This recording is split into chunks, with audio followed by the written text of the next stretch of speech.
Hello all, welcome back to my channel. இன்னைக்கு வீடியோல ரொம்ப யூஸ்ஃபுல்லான ஒரு டிப்ஸ் வீடியோ தான் பார்க்க போறோம். பிரஷர் குக்கர் யூஸ் பண்ற எல்லாருக்குமே இந்த டிப்ஸ் வீடியோ கண்டிப்பா ரொம்ப யூஸ்ஃபுல்லா இருக்கும்.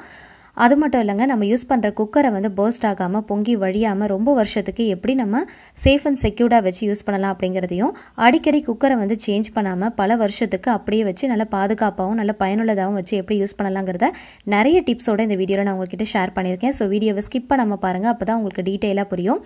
சோ வீடியோவை பார்க்கிறதுக்கு முன்னாடி நம்ம சேனலை சப்ஸ்கிரைப் பண்ணாதவங்க மறக்காம சப்ஸ்கிரைப் பண்ணிக்கோங்க. கூடவே இருக்கிற பெல் பட்டனையும் கிளிக் பண்ணிக்கோங்க. அப்பதான் நான் வீடியோஸ் போடும்போது உங்களுக்கு நோட்டிஃபிகேஷன் வரும். ஃபர்ஸ்ட் டிப் என்னன்னு பார்த்தீங்கன்னா, ப்ரெஷர் குக்கரில் சாம்பாருக்கு தேவையான எல்லா பொருளையுமே நான் சேர்த்துருக்கேன்.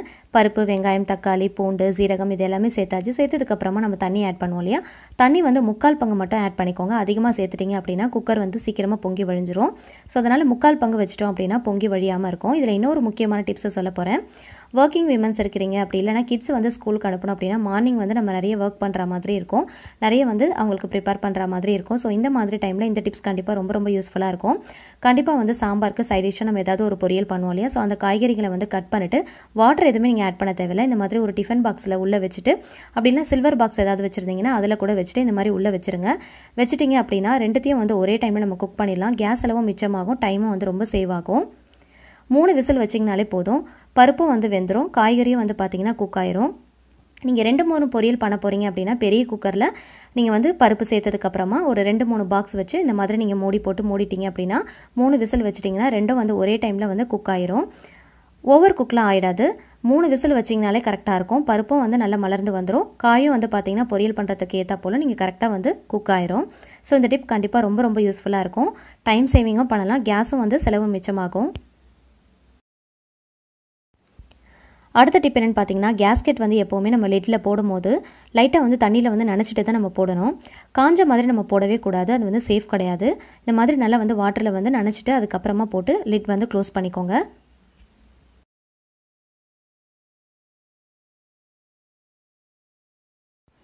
அடுத்த டிப் என்னென்னு பார்த்தீங்கன்னா, நம்ம வந்து குக்கரில் வந்து லிட் க்ளோஸ் பண்ணதுக்கப்புறமா உடனே வந்து விசில் போட்டுறக்கூடாது. லைட்டாக வந்து இந்த மாதிரி ஸ்டீம் வரணும். ஸ்டீம் வந்ததுக்கப்புறமா தான் நம்ம வந்து விசில் போடணும். அப்போ தான் வந்து நமக்கு வந்து ஸ்டீம் வந்து கரெக்டாக வருதா அப்படின்னு தெரியும். ஏதாவது சம்டைம்ஸ் வந்து ஃபுட் பார்ட்டிகல்ஸ் ஏதாவது உள்ளே வந்து அடைச்சிருந்துச்சு அப்படின்னா சரியாக வந்து விசில் வராது. ஸோ அதனால் வந்து ஸ்டீம் வெளியில் வந்ததுக்கப்புறமா நீங்கள் விசில் போடுங்க. இந்த மாதிரி போடுறப்போ நமக்கு ரொம்ப சேஃபாக இருக்கும். அதே சமயத்தில் உள்ளே ஏதாவது ப்ராப்ளம் இருந்தாலும் நம்ம ஈஸியாக வந்து ஐடென்டிஃபை பண்ணிடலாம். சம்டைம்ஸ் வந்து ரொம்ப நேரம் ஆனாலும் விசில் வரவே வராது. ஸோ அந்த மாதிரி டைமில் ஸ்டீம் வந்ததுக்கப்புறமா நம்ம விசில் போட்டோம் அப்படின்னா ஏதாவது ப்ராப்ளம் இருந்தால் கூட நம்ம கண்டுபிடிச்சிடலாம், உடனே சரி பண்ணிடலாம். அடுத்த டிப் என்னென்னு பார்த்தீங்கன்னா, குக்கரை வந்து சீக்கிரமாக வந்து ப்ரெஷர் ரிலீஸ் பண்ணுறதுக்காக சில பேர் என்ன பண்ணுவாங்கன்னா, அந்த குக்கரில் மேலே போட்டிருக்கிற அந்த விசிலில் வந்து கத்தி வச்சு தூக்குவாங்க, அப்படி இல்லைனா வந்து ஏதாவது ஒரு கரண்டி வச்சு தூக்கி விடுவாங்க, ப்ரெஷர் வந்து ரிலீஸ் ஆகிடணும் அப்படின்றதுக்காக. ஸோ அந்த மாதிரி பண்ணுறது வந்து சேஃபே கிடையாது. சம்டைம்ஸ் வந்து அதனால் வந்து விசில் வந்து தூக்கி அடிக்கிறதுக்கும் சான்ஸ் இருக்குது. ஸோ அந்த மாதிரி டைமில் இந்த டிப் உங்களுக்கு ரொம்ப யூஸ்ஃபுல்லாக இருக்கும். ஒரு பிளேட்டில் கொஞ்சமாக வந்து நல்லா சில்லான வாட்டர் வந்து வச்சுக்கோங்க. அதில் வந்து இந்த குக்கரை வந்து வச்சுட்டிங்க அப்படின்னா அதில் இருக்கிற ப்ரெஷர் வந்து ஒரு 3 மினிட்ஸில் வந்து சீக்கிரமாக ரிலீஸ் ஆகிடும். ரொம்ப குயிக்கான டைமில் ப்ரெஷர் வந்து ரிலீஸ் பண்ணிடலாம். தண்ணியை வந்து நம்ம தொட்டு பார்க்கும் போதே தெரியும், நல்லா சூடாயிரும். அப்போயே வந்து ப்ரெஷர் வந்து ரிலீஸ் ஆகிடுச்சின்னு தெரிஞ்சுக்கலாம். குக்கரை வந்து நம்ம ஓப்பன் பண்ணிக்கலாம். சம்டைம்ஸ் வந்து பார்த்திங்கன்னா குக்கர் வந்து அடிப்பிடிச்சிரும். அந்த மாதிரி டைமில் இந்த மெத்தட் நீங்கள் ஃபாலோ பண்ணிக்கோங்க. அதில் இருக்கிற அந்த குக்கிங் ப்ராசஸ் வந்து சடனாக வந்து ஸ்டாப் ஆகிடும். அந்த மாதிரி ஸ்டாப் ஆகிட்டாலே அந்த தீஞ்ச வாசனை வந்து நமக்கு வரவே வராது. சம்டைம்ஸ் வந்து அந்த அடிப்பிடிச்ச வாசனை வந்து நமக்கு வரும். ஸோ அந்த மாதிரி டைமில் இந்த மெத்தட் ரொம்ப யூஸ்ஃபுல்லாக இருக்கும். அப்படி இல்லை அப்படின்னா மார்னிங் வந்து ரொம்ப அவசரமாக நம்ம சமைக்கிறோம் அப்படின்னா ப்ரெஷர் வந்து ரிலீஸ் ஆகிறதுக்கு இந்த மெத்தட் ரொம்ப யூஸ்ஃபுல்லாக இருக்கும். இப்போ நம்ம ஓப்பன் பண்ணி பார்க்கலாம். பாருங்கள், ப்ரெஷர் வந்து ஒரு 3 நிமிஷத்துலேயே ரிலீஸ் ஆகிடுச்சு. உள்ளே ஓப்பன் பண்ணி பார்க்குறப்போ ஒரே டைமில் ரெண்டுத்தையும் வந்து நம்ம குக் பண்ணிட்டோம். ரெண்டுமே வந்து பாயில் பண்ணியாச்சு. டைமும் வந்து ரொம்ப சேவ் ஆகிடுச்சு, கேஸ் அளவும் நமக்கு ரொம்ப மிச்சமாயிரும். உள்ளே வந்து நம்ம தண்ணிலாம் எதுவுமே ஊற்ற தேவையில்லை.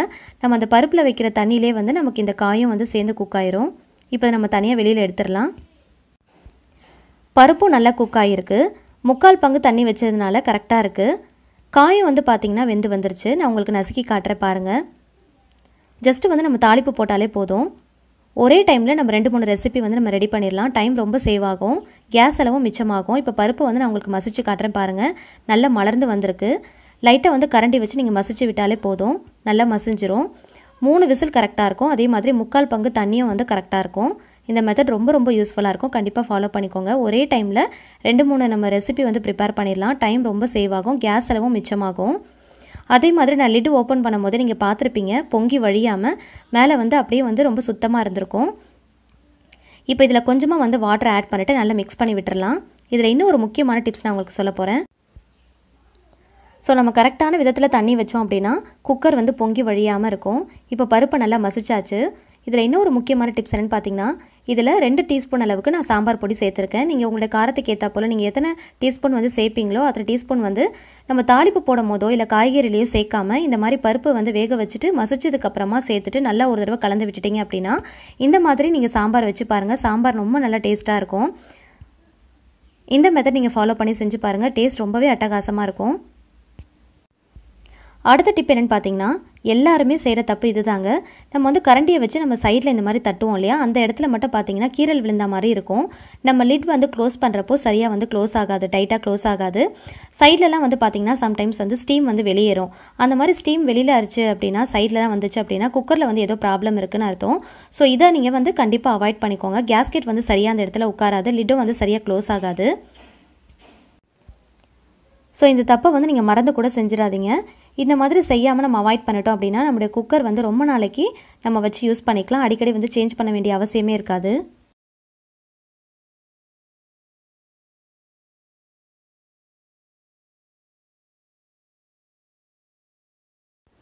அடுத்த டிப் என்னென்னு பார்த்தீங்கன்னா, சமைச்சு முடிச்சதுக்கப்புறமா கேஸ்கெட்டை வந்து லிட்லேருந்து உடனே வந்து வெளியில் எடுத்துடணும். நம்ம அப்படியே வச்சுட்டோம் அப்படின்னா கேஸ்கெட் வந்து ரொம்ப நாளைக்கு வராது. நம்ம அடிக்கடி சேஞ்ச் பண்ணுற மாதிரி இருக்கும். கேஸ்கெட்னால தான் வந்து குக்கரில் வந்து நிறைய ப்ராப்ளம்ஸே நமக்கு வரும். ஸோ அதனால் உடனே அதை வெளியில் எடுத்துகிட்டு உடனே வாஷ் பண்ணிடுங்க. இந்த மாதிரி பண்ணுறப்போ கேஸ்கெட் வந்து ரொம்ப வருஷத்துக்கு நம்ம வச்சு யூஸ் பண்ணலாம். ஸோ இந்த தப்பை நீங்கள் பண்ணவே பண்ணாதீங்க. இந்த மெத்தட் நீங்கள் ஃபாலோ பண்ணிக்கோங்க. இது ரொம்ப ரொம்ப முக்கியமான டிப்ஸும் கூட.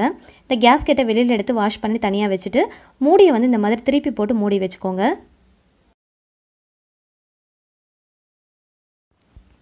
அடுத்த டிப்ஸ் என்னன்னு பார்த்தீங்கன்னா, ரொம்ப ரொம்ப இருக்கிறதுலேயே முக்கியமான டிப்ஸ்ன்னு இது தான் சொல்லலாம். எப்போவுமே குக்கரை வந்து சமைக்கும் போது கேஸ்க்கு பக்கத்தில் இந்த மாதிரி டியூப் வரும் இல்லையா, அந்த சைடில் வச்சு நீங்கள் சமைக்கவே சமைக்காதீங்க. பக்கத்தில் இருக்கிற அந்த பர்னர் நீங்கள் யூஸ் பண்ணிக்கோங்க. நம்மள அறியாமல் ஏதாவது குக்கரில் வந்து மிஸ்டேக் இருந்துச்சு அப்படின்னா ஸ்டீம் வெளியேறும் போதோ அப்படி இல்லைனா வந்து நமக்கு வாட்டர் வந்து லீக் ஆகும் போதோ அந்த பைப்பில் வந்து படுறதுக்கு சான்ஸ் இருக்குது. அது சேஃபே கிடையாது. ஸோ அதனால் இந்த பக்கத்தில் வச்சு குக்கரில் சமைக்கிறத வந்து இங்கே அவாய்ட் பண்ணிக்கோங்க. அடுத்த டிப் என்னென்னு பார்த்தீங்கன்னா, ப்ரெஷர் குக்கரில் மோஸ்ட்லி ப்ராப்ளம் வரது இந்த கேஸ்கெட்னால தான் இருக்கும். கேஸ்கெட்டை வந்து நம்ம சரியான முறையில் வச்சு சேஃபாக நம்ம பாதுகாப்பான முறையில் வச்சு யூஸ் பண்ணலை அப்படின்னாலும் நிறைய வந்து ப்ராப்ளம்ஸ் வரும். குக்கர் வந்து பர்ஸ்ட் ஆகுறது, பொங்கி வழியிறது, சைடில் வந்து ஸ்டீம் வெளியேறது, இந்த மாதிரி ப்ராப்ளம்ஸ் எல்லாமே வந்து இந்த கேஸ்கெட்னால தான் வரும். இதை நம்ம சரியாக பாதுகாப்பான முறையில் வச்சுருந்தோம் அப்படின்னா அந்த ப்ராப்ளம்ஸ் எல்லாத்தையுமே நம்ம அவாய்ட் பண்ணிக்கலாம். அதே போல் முக்கியமான டிப்ஸ் என்னென்னு பார்த்தீங்கன்னா, நம்ம யூஸ் பண்ணுற கேஸ்கெட்டும் வந்து பார்த்தீங்கன்னா பிராண்டடாக தான் இருக்கணும். எந்த பிராண்டடில் நீங்கள் குக்கர் யூஸ் பண்ணுறீங்களோ அதே பிராண்டில் வாங்கின கேஸ்கெட் தான் நம்ம யூஸ் பண்ணணும். பட்டர்ஃப்ளை, ப்ரீமியர், ப்ரெஸ்டீஜ் எந்த பிராண்டில் நீங்கள் குக்கர் வந்து யூஸ் பண்ணுறீங்களோ அதே பிராண்டில் வாங்கின கேஸ்கெட் தான் நீங்கள் யூஸ் பண்ணணும். சைடில் வந்து இந்த மாதிரி கட்டான கேஸ்கெட்லாம் வந்து நீங்கள் யூஸ் பண்ணாதீங்க. அதே மாதிரி கடைகளில் வந்து பார்த்தீங்கன்னா இந்த மாதிரி கேஸ்கெட் வந்து சீப் அண்ட் பெஸ்ட்டாக கிடைக்கும். அதெல்லாம் நீங்கள் வாங்கி யூஸ் பண்ணவே கூடாது. இந்த மாதிரி வாங்கி யூஸ் பண்ணாலும் கரெக்டாக ஃபிட்டான மாதிரி இருந்தாலும் நிறைய ப்ராப்ளம்ஸ் வரும். ஸோ அதை வந்து அவாய்ட் பண்ணிக்கோங்க. பிராண்டடில் நமக்கு கிடைக்கும், அதே வந்து நீங்கள் வாங்கி நீங்கள் யூஸ் பண்ணிக்கலாம். இன்கேஸ் நம்ம யூஸ் பண்ணுற கேஸ்கெட்டில் ஏதாவது ப்ராப்ளம் ஆகிடுச்சு, நம்ம வந்து சேஞ்ச் பண்ணுற மாதிரி இருக்குது அப்படின்னா பிராண்டடில் வந்து நமக்கு கடைகளில் கிடைக்குது. அதே பிராண்டடில் நீங்கள் வாங்கி யூஸ் பண்ணிக்கோங்க. அது ரொம்ப சேஃப் அண்ட் செக்யூர்டாக இருக்கும். அதே மாதிரி நம்ம யூஸ் பண்ணுற கேஸ்கெட் வந்து எப்போவுமே ஈரப்பதத்தோடு தான் இருக்கணும்.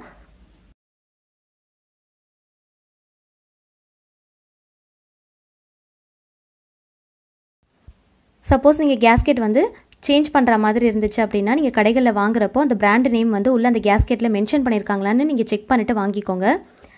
குக்கருடைய லிட்டில் வந்து கேஸ்கெட் வந்து போடுறதுக்கு முன்னாடி தண்ணியில் வந்து நல்லா நனைச்சிட்டு அதுக்கப்புறமா தான் உள்ளே போட்டு கரெக்டாக ஃபிட் ஆகுதான்னு நீங்கள் செக் பண்ணிக்கோங்க. சரியாக ஃபிட் ஆகலை அப்படின்னாலும் கண்டிப்பாக ஏதாவது ஒரு ப்ராப்ளம் இருக்கும். ஸோ கேஸ்கெட் வந்து ரொம்ப ரொம்ப முக்கியம் குக்கரை பொறுத்த வரைக்கும். ஸோ அதை நல்லா செக் பண்ணிக்கோங்க. அதே போல் குக்கரில் வந்து லிட்டில் வந்து பார்த்திங்கன்னா இந்த மாதிரி ஒரு வாஷர் கொடுத்துருப்பாங்க. அதில் வந்து நடுவில் வந்து ஹோலோ இல்லை கிழிஞ்சா மாதிரியோ ஏதாவது இருந்துச்சு அப்படின்னா குக்கரில் வந்து ப்ராப்ளம் இருக்குன்னு அர்த்தம். அந்த ஸ்டீம் வந்து அந்த வழியாக வெளியில் வரக்கூடாது. இது வந்து இதில் ஏதாவது ப்ராப்ளம் இருந்துச்சு அப்படின்னா நீங்கள் கடைகளில் கொடுத்தீங்க அப்படின்னா அது உங்களுக்கு மாற்றி கொடுப்பாங்க. அந்த மாற்றுறப்போ அதில் ஏதாவது ஹோல்ஸ் இருக்கோ இல்லை வந்து கிழிஞ்சிருக்கான்னு நீங்கள் பார்த்து நீங்கள் செக் பண்ணிக்கோங்க. அதை ஈஸியாக அவங்க வந்து டூல்ஸ் வச்சுருப்பாங்க, அதில் ரிமூவ் பண்ணி உங்களுக்கு சேஞ்ச் பண்ணி கொடுத்துருவாங்க. அடுத்ததான் நீங்கள் முக்கியமாக செக் பண்ண வேண்டியது என்னென்னு பார்த்தீங்கன்னா, லிட்டில் வந்து சென்டரில் இந்த மாதிரி ஒரு வாஷர் கொடுத்துருப்பாங்க. இதில் ஏதாவது ப்ராப்ளம் இருந்தால் கூட ஈஸியாக ரிமூவ் பண்ணி அவங்க சேஞ்ச் பண்ணி கொடுத்துருவாங்க. இதுக்காக நீங்கள் குக்கர்லாம் வந்து மாற்ற தேவையில்லை. இதோட கார்னர் பகுதி வந்து தேஞ்சிருந்தா கூட சரியா வந்து குக்கர் விசில் உட்காராது, அதனால கூட ப்ராப்ளம் வரலாம். ஸ்டீம் சரியா வெளியில வரல அப்படின்னா இதுக்குள்ள வந்து ஏதாவது ஃபுட் பார்ட்டிகல்ஸ் வந்து அடைச்சிருந்தா தான் ஸ்டீம் வந்து சரியா வெளியில வராது. குக்கர் வந்து க்ளீன் பண்றப்போ இந்த மாதிரி ஒரு நீடில் வச்சு குத்தி செக் பண்ணி விட்டுக்கோங்க. இந்த மாதிரி செக் பண்ணிட்டீங்க அப்படின்னா உங்களுக்கு ரொம்ப ஈஸியா இருக்கும். ஃபுட் பார்ட்டிகல்ஸ் ஏதாவது உள்ள அடைச்சிருந்தா கூட வெளியே வந்துரும். ஸ்டீம் வந்து வெளியில வரதுக்கு ஏதாவது ப்ராப்ளம் இருந்துச்சு அப்படின்னா இந்த டிப் நீங்க ஃபாலோ பண்ணிக்கோங்க. சைடுலலாம் பாத்தீங்கன்னா ஹோல்ஸ் கொடுத்துருப்பாங்க. இதுல வந்து ஒரு குண்டூசியோ அப்படி இல்லைன்னா வந்து சேஃப்டி நீடில்ஸ் வச்சிருப்பீங்க இல்லையா, ஸோ சேஃப்டி பின் அதை வச்சு கூட நம்ம இந்த மாதிரி குத்தி விட்டுட்டோம் அப்படின்னா ஃபுட் பார்ட்டிகல்ஸ் ஏதாவது அடப்பட்டிருந்தா கூட வெளியே வந்துடும். குக்கர்லேருந்து சரியாக ஸ்டீம் வரல அப்படின்னாலோ அடிக்கடி ப்ராப்ளம் வந்தாலோ இந்த மாதிரி பிரச்சனைகள் ஏதாவது இருக்கான்னு சொல்லி பார்த்துட்டு செக் பண்ணிட்டு வீட்டிலேயே நீங்கள் சரி பண்ணிக்கலாம். இதுக்காக நீங்கள் கடைகளுக்கெல்லாம் கொண்டு போகணும்னு அவசியமே இல்லை. சில பேர் என்ன பண்ணுவாங்கன்னா அடிக்கடி இந்த மாதிரி பிரச்சனை வரதுனால குக்கர் சரியா இல்லைன்னு சொல்லிட்டு குக்கரே சேஞ்ச் பண்ணிடுவாங்க. ஸோ இதெல்லாம் வந்து கரெக்டாக இருக்கான்னு நீங்கள் செக் பண்ணி பார்த்துக்கோங்க.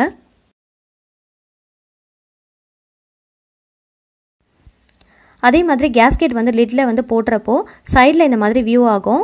இந்த இடத்துல வந்து பல்ஜானா மாதிரி இருந்துச்சு அப்படின்னா கண்டிப்பாக வந்து கேஸ்கெட் வந்து சரியில்லைன்னு அர்த்தம். அதனால கூட ஏதாவது ப்ராப்ளம் வரலாம். குக்கர் வந்து பர்ஸ்ட் ஆகிறதுக்கு கண்டிப்பாக நிறைய சான்சஸ் இருக்குது. ஸோ அதனால இந்த இடத்துல வந்து நீங்கள் செக் பண்ணிக்கோங்க பல்ஜ் ஆகாமல் இருக்கா அப்படின்ட்டு. அடுத்ததாக கேஸ்கெட் வந்து நம்ம வாஷ் பண்ணுறப்போ நார்மலாக வந்து ஸ்பாஞ்ச் வச்சு வாஷ் பண்ணிவிட்டு அப்படியே விட்டுருவோம். இந்த மாதிரி ஒரு டூத் ப்ரஷ் வச்சு உள்ளே வந்து மிடில் வந்து நல்லா அழுத்தி தேய்ச்சி விட்டுக்கோங்க. அதில் ஏதாவது ஃபுட் பார்ட்டிகல்ஸ் மாட்டியிருந்தால் கூட சரியாக வந்து கேஸ்கெட் வந்து ஒர்க் ஆகாது. அதனால் கூட நிறைய ப்ராப்ளம்ஸ் வரும். ஸோ அதனால் நம்ம வாஷ் பண்ணுறப்போ இந்த மாதிரி ஒரு டூத் ப்ரஷ் வச்சுட்டு நல்லா வந்து உள்ளே நல்லா அழுத்தி வாஷ் பண்ணிக்கோங்க. இப்போ பாருங்கள் எவ்வளோ க்ளீனாக இருக்குது. இந்த அளவுக்கு க்ளீனாக இருந்தால் மட்டும்தான் எந்த ப்ராப்ளமும் வராமல் ஸ்டீம் எல்லாமே வெளியில் வரும். அடுத்தது நம்ம ரொம்ப கவனிக்க வேண்டியது குக்கரில் யூஸ் பண்ணுற இந்த விசில் தாங்க. இந்த விசிலில் வந்து பார்த்திங்கன்னா 3 பார்ட்ஸாக கொடுத்துருப்பாங்க. அதை நம்ம ஈஸியாக ரிமூவ் பண்ணிடலாம். இதை வந்து வீக்லி ஒன்ஸ் அப்படி இல்லைனா 2 days ஒன்ஸ் ஆகுது நீங்கள் வந்து டீப் க்ளீன் பண்ணணும். இதில் கூட ஃபுட் பார்ட்டிகல்ஸ் எல்லாமே போய் அடப்பட்டுரும். அதனால் கூட நமக்கு சரியாக விசில் வராமல் இருக்கும். ஒரு பவுலில் நம்ம யூஸ் பண்ணுற குக்கரோட விசில்ஸ் எல்லாமே பார்ட்ஸாக பிரித்து நம்ம தனித்தனியாக இந்த மாதிரி போட்டுடலாம். இதில் 1 டேபிள் ஸ்பூன் அளவுக்கு பேக்கிங் சோடா ஆட் பண்ணியிருக்கேன். கூடவே 1 டேபிள் ஸ்பூன் அளவுக்கு வினிகர் ஆட் பண்ணிக்கலாம். நம்ம ஆட் பண்ணுறப்போ நல்லா பொங்கி வரும். இதில் பாத்திரம் கழுவுற லிக்விட் வந்து கொஞ்சமாக ஆட் பண்ணிக்கலாம். நல்லா பொங்கி வந்ததுக்கப்புறமா லிக்விட் ஆட் பண்ணுங்கள்.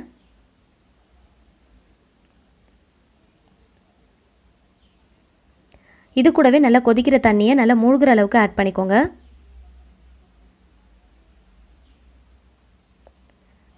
ஆட் பண்ணிவிட்டு ஜஸ்ட்டு வந்து இந்த மாதிரி ஒரு ப்ரஷ் வச்சு நல்லா மிக்ஸ் பண்ணி விட்டுடலாம். ஒரு 1/2 an hourக்கு அப்படியே விட்டுடலாம்.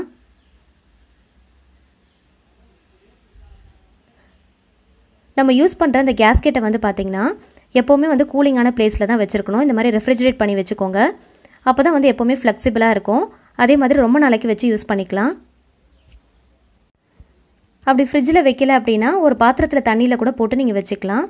அடுத்ததாக ஒரு 1/2 an hour கழித்து அந்த தண்ணி எல்லாம் ஆறுனதுக்கப்புறமா விசில்ஸ் எல்லாத்தையுமே இந்த மாதிரி ஒரு ப்ரஷ் வச்சு நல்லா வந்து தேய்ச்சி அழுக்கு எல்லாத்தையுமே வந்து நல்லா வாஷ் பண்ணி எடுத்துருங்க. ஸ்க்ரப்பர் வச்சு நீங்கள் வாஷ் பண்ணலாம். உள்ளெல்லாம் வந்து பார்த்திங்கன்னா ப்ரஷ் வச்சு வாஷ் பண்ணுறப்போ உள்ளே இருக்கிற அந்த ஃபுட் பார்ட்டிகல்ஸ் எல்லாமே வந்து ஈஸியாக ரிமூவ் ஆகிடும். நல்லா க்ளீன் ஆகிடும்.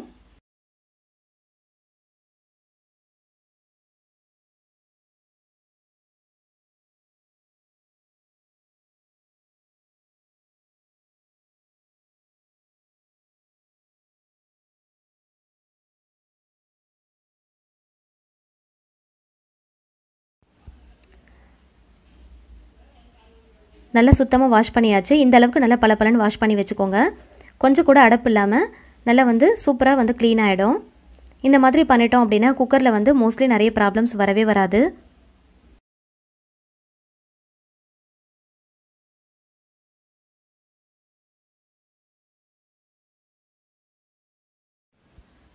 இந்த மெத்தடில் கூட விசிலில் ஏதாவது அடப்பு இருக்கான்னு நம்ம கண்டுபிடிச்சிக்கலாம். குக்கரில் இருக்கிற இந்த விசிலில் வந்து பார்ட்ஸை வந்து பிரிச்சுட்டு இந்த மாதிரி ஹோல்ஸ் இருக்கும் இல்லையா, அந்த சைடில் வந்து டேப் வாட்டரை நீங்கள் திறந்து விட்டுட்டீங்க அப்படின்னா சைடில் வந்து 3 ஹோல்ஸ் வரும். அந்த ஹோல்ஸ் வழியாக தண்ணி வந்து நல்லா பீரிச்சிட்டு வரணும். அந்த மாதிரி வராமல் உள்ளே வந்து ஏதாவது அடப்பு இருந்துச்சு அப்படின்னா சரியாக தண்ணி வெளியில் வராது. அந்த மாதிரி வரல அப்படின்னா உள்ளே ஏதாவது அடப்பு இருக்குன்னு அர்த்தம். அப்போ நீடில்ஸ் வச்சு நீங்கள் க்ளீன் பண்ணிக்கலாம். ஸோ இந்த மெத்தடில் கூட ஏதாவது அடப்பு இருக்கான்னு செக் பண்ணி பார்த்துக்கலாம். நம்ம இந்த மாதிரி செக் பண்ணுறப்போ சரியாக வந்து ஹோல்ஸ் வழியாக தண்ணி வரல அப்படின்னா ஏதாவது அடப்பு இருக்குன்னு அர்த்தம். இந்த மாதிரி நீடில் வச்சு குத்தி நல்லா செக் பண்ணிக்கோங்க. ஏதாவது அடப்பு இருந்துச்சு அப்படின்னா அந்த உள்ளே இருக்கிற அந்த வழியாக அது எல்லாமே வெளியில் வந்துடும். இப்போ மிடில் இருக்கு இல்லையா, இந்த சைடில் வெளியில் வந்துடும். அதுக்கப்புறமா டேப் வாட்டரில் நம்ம வாஷ் பண்ணி எடுத்துக்கலாம். இந்த வீடியோவில் நான் சொல்லியிருக்கிற எல்லா டிப்ஸுமே உங்களுக்கு ரொம்ப ரொம்ப யூஸ்ஃபுல்லாக இருக்கும். யூஸ்ஃபுல்லாக இருந்துச்சு அப்படின்னா இப்போவே வீடியோக்கு ஒரு லைக் கொடுத்துருங்க. இந்த மாதிரி குக்கரில் இருக்கிற ஒவ்வொரு பார்ட்ஸையும் இந்த மாதிரி மெத்தடில் க்ளீன் பண்ணி இது எல்லா மெத்தடையும் ஃபாலோ பண்ணிக்கோங்க. இந்த டிப்ஸ் எல்லாமே கண்டிப்பாக உங்களுக்கு ரொம்ப யூஸ்ஃபுல்லாக இருக்கும். இது எல்லாத்தையும் ஃபாலோ பண்ணிவிட்டு இந்த மாதிரி நீங்கள் குக்கரில் யூஸ் பண்ணுற பார்ட்ஸ் எல்லாத்தையும் சரி பண்ணிவிட்டு நீங்கள் யூஸ் பண்ணிங்க அப்படின்னா குக்கரில் வந்து பொங்கி வழியாது, அதே சமயத்தில் பர்ஸ்ட் ஆகாது, பயம் இல்லாமல் குக்கர் வந்து யூஸ் பண்ணிக்கலாம். இந்த டிப்ஸ் எல்லாம் ஃபாலோ பண்ணிக்கிட்டீங்க அப்படின்னா நீங்களே குக்கரில் வந்து ஏதாவது ப்ராப்ளம்னா வீட்டில் சரி பண்ணிக்கலாம். கடைகளுக்கெல்லாம் கொண்டு போய் அதிகமாக காசு கொடுத்து செலவு பண்ண தேவையில்லை. அதே மாதிரி அதிகமாக காசு கொடுத்து குக்கரை வந்து அப்பப்போ சேஞ்ச் பண்ண வேண்டிய அவசியமே கிடையாது. ஸோ இது கண்டிப்பாக உங்களுக்கு ரொம்ப ரொம்ப யூஸ்ஃபுல்லாக இருக்கும்.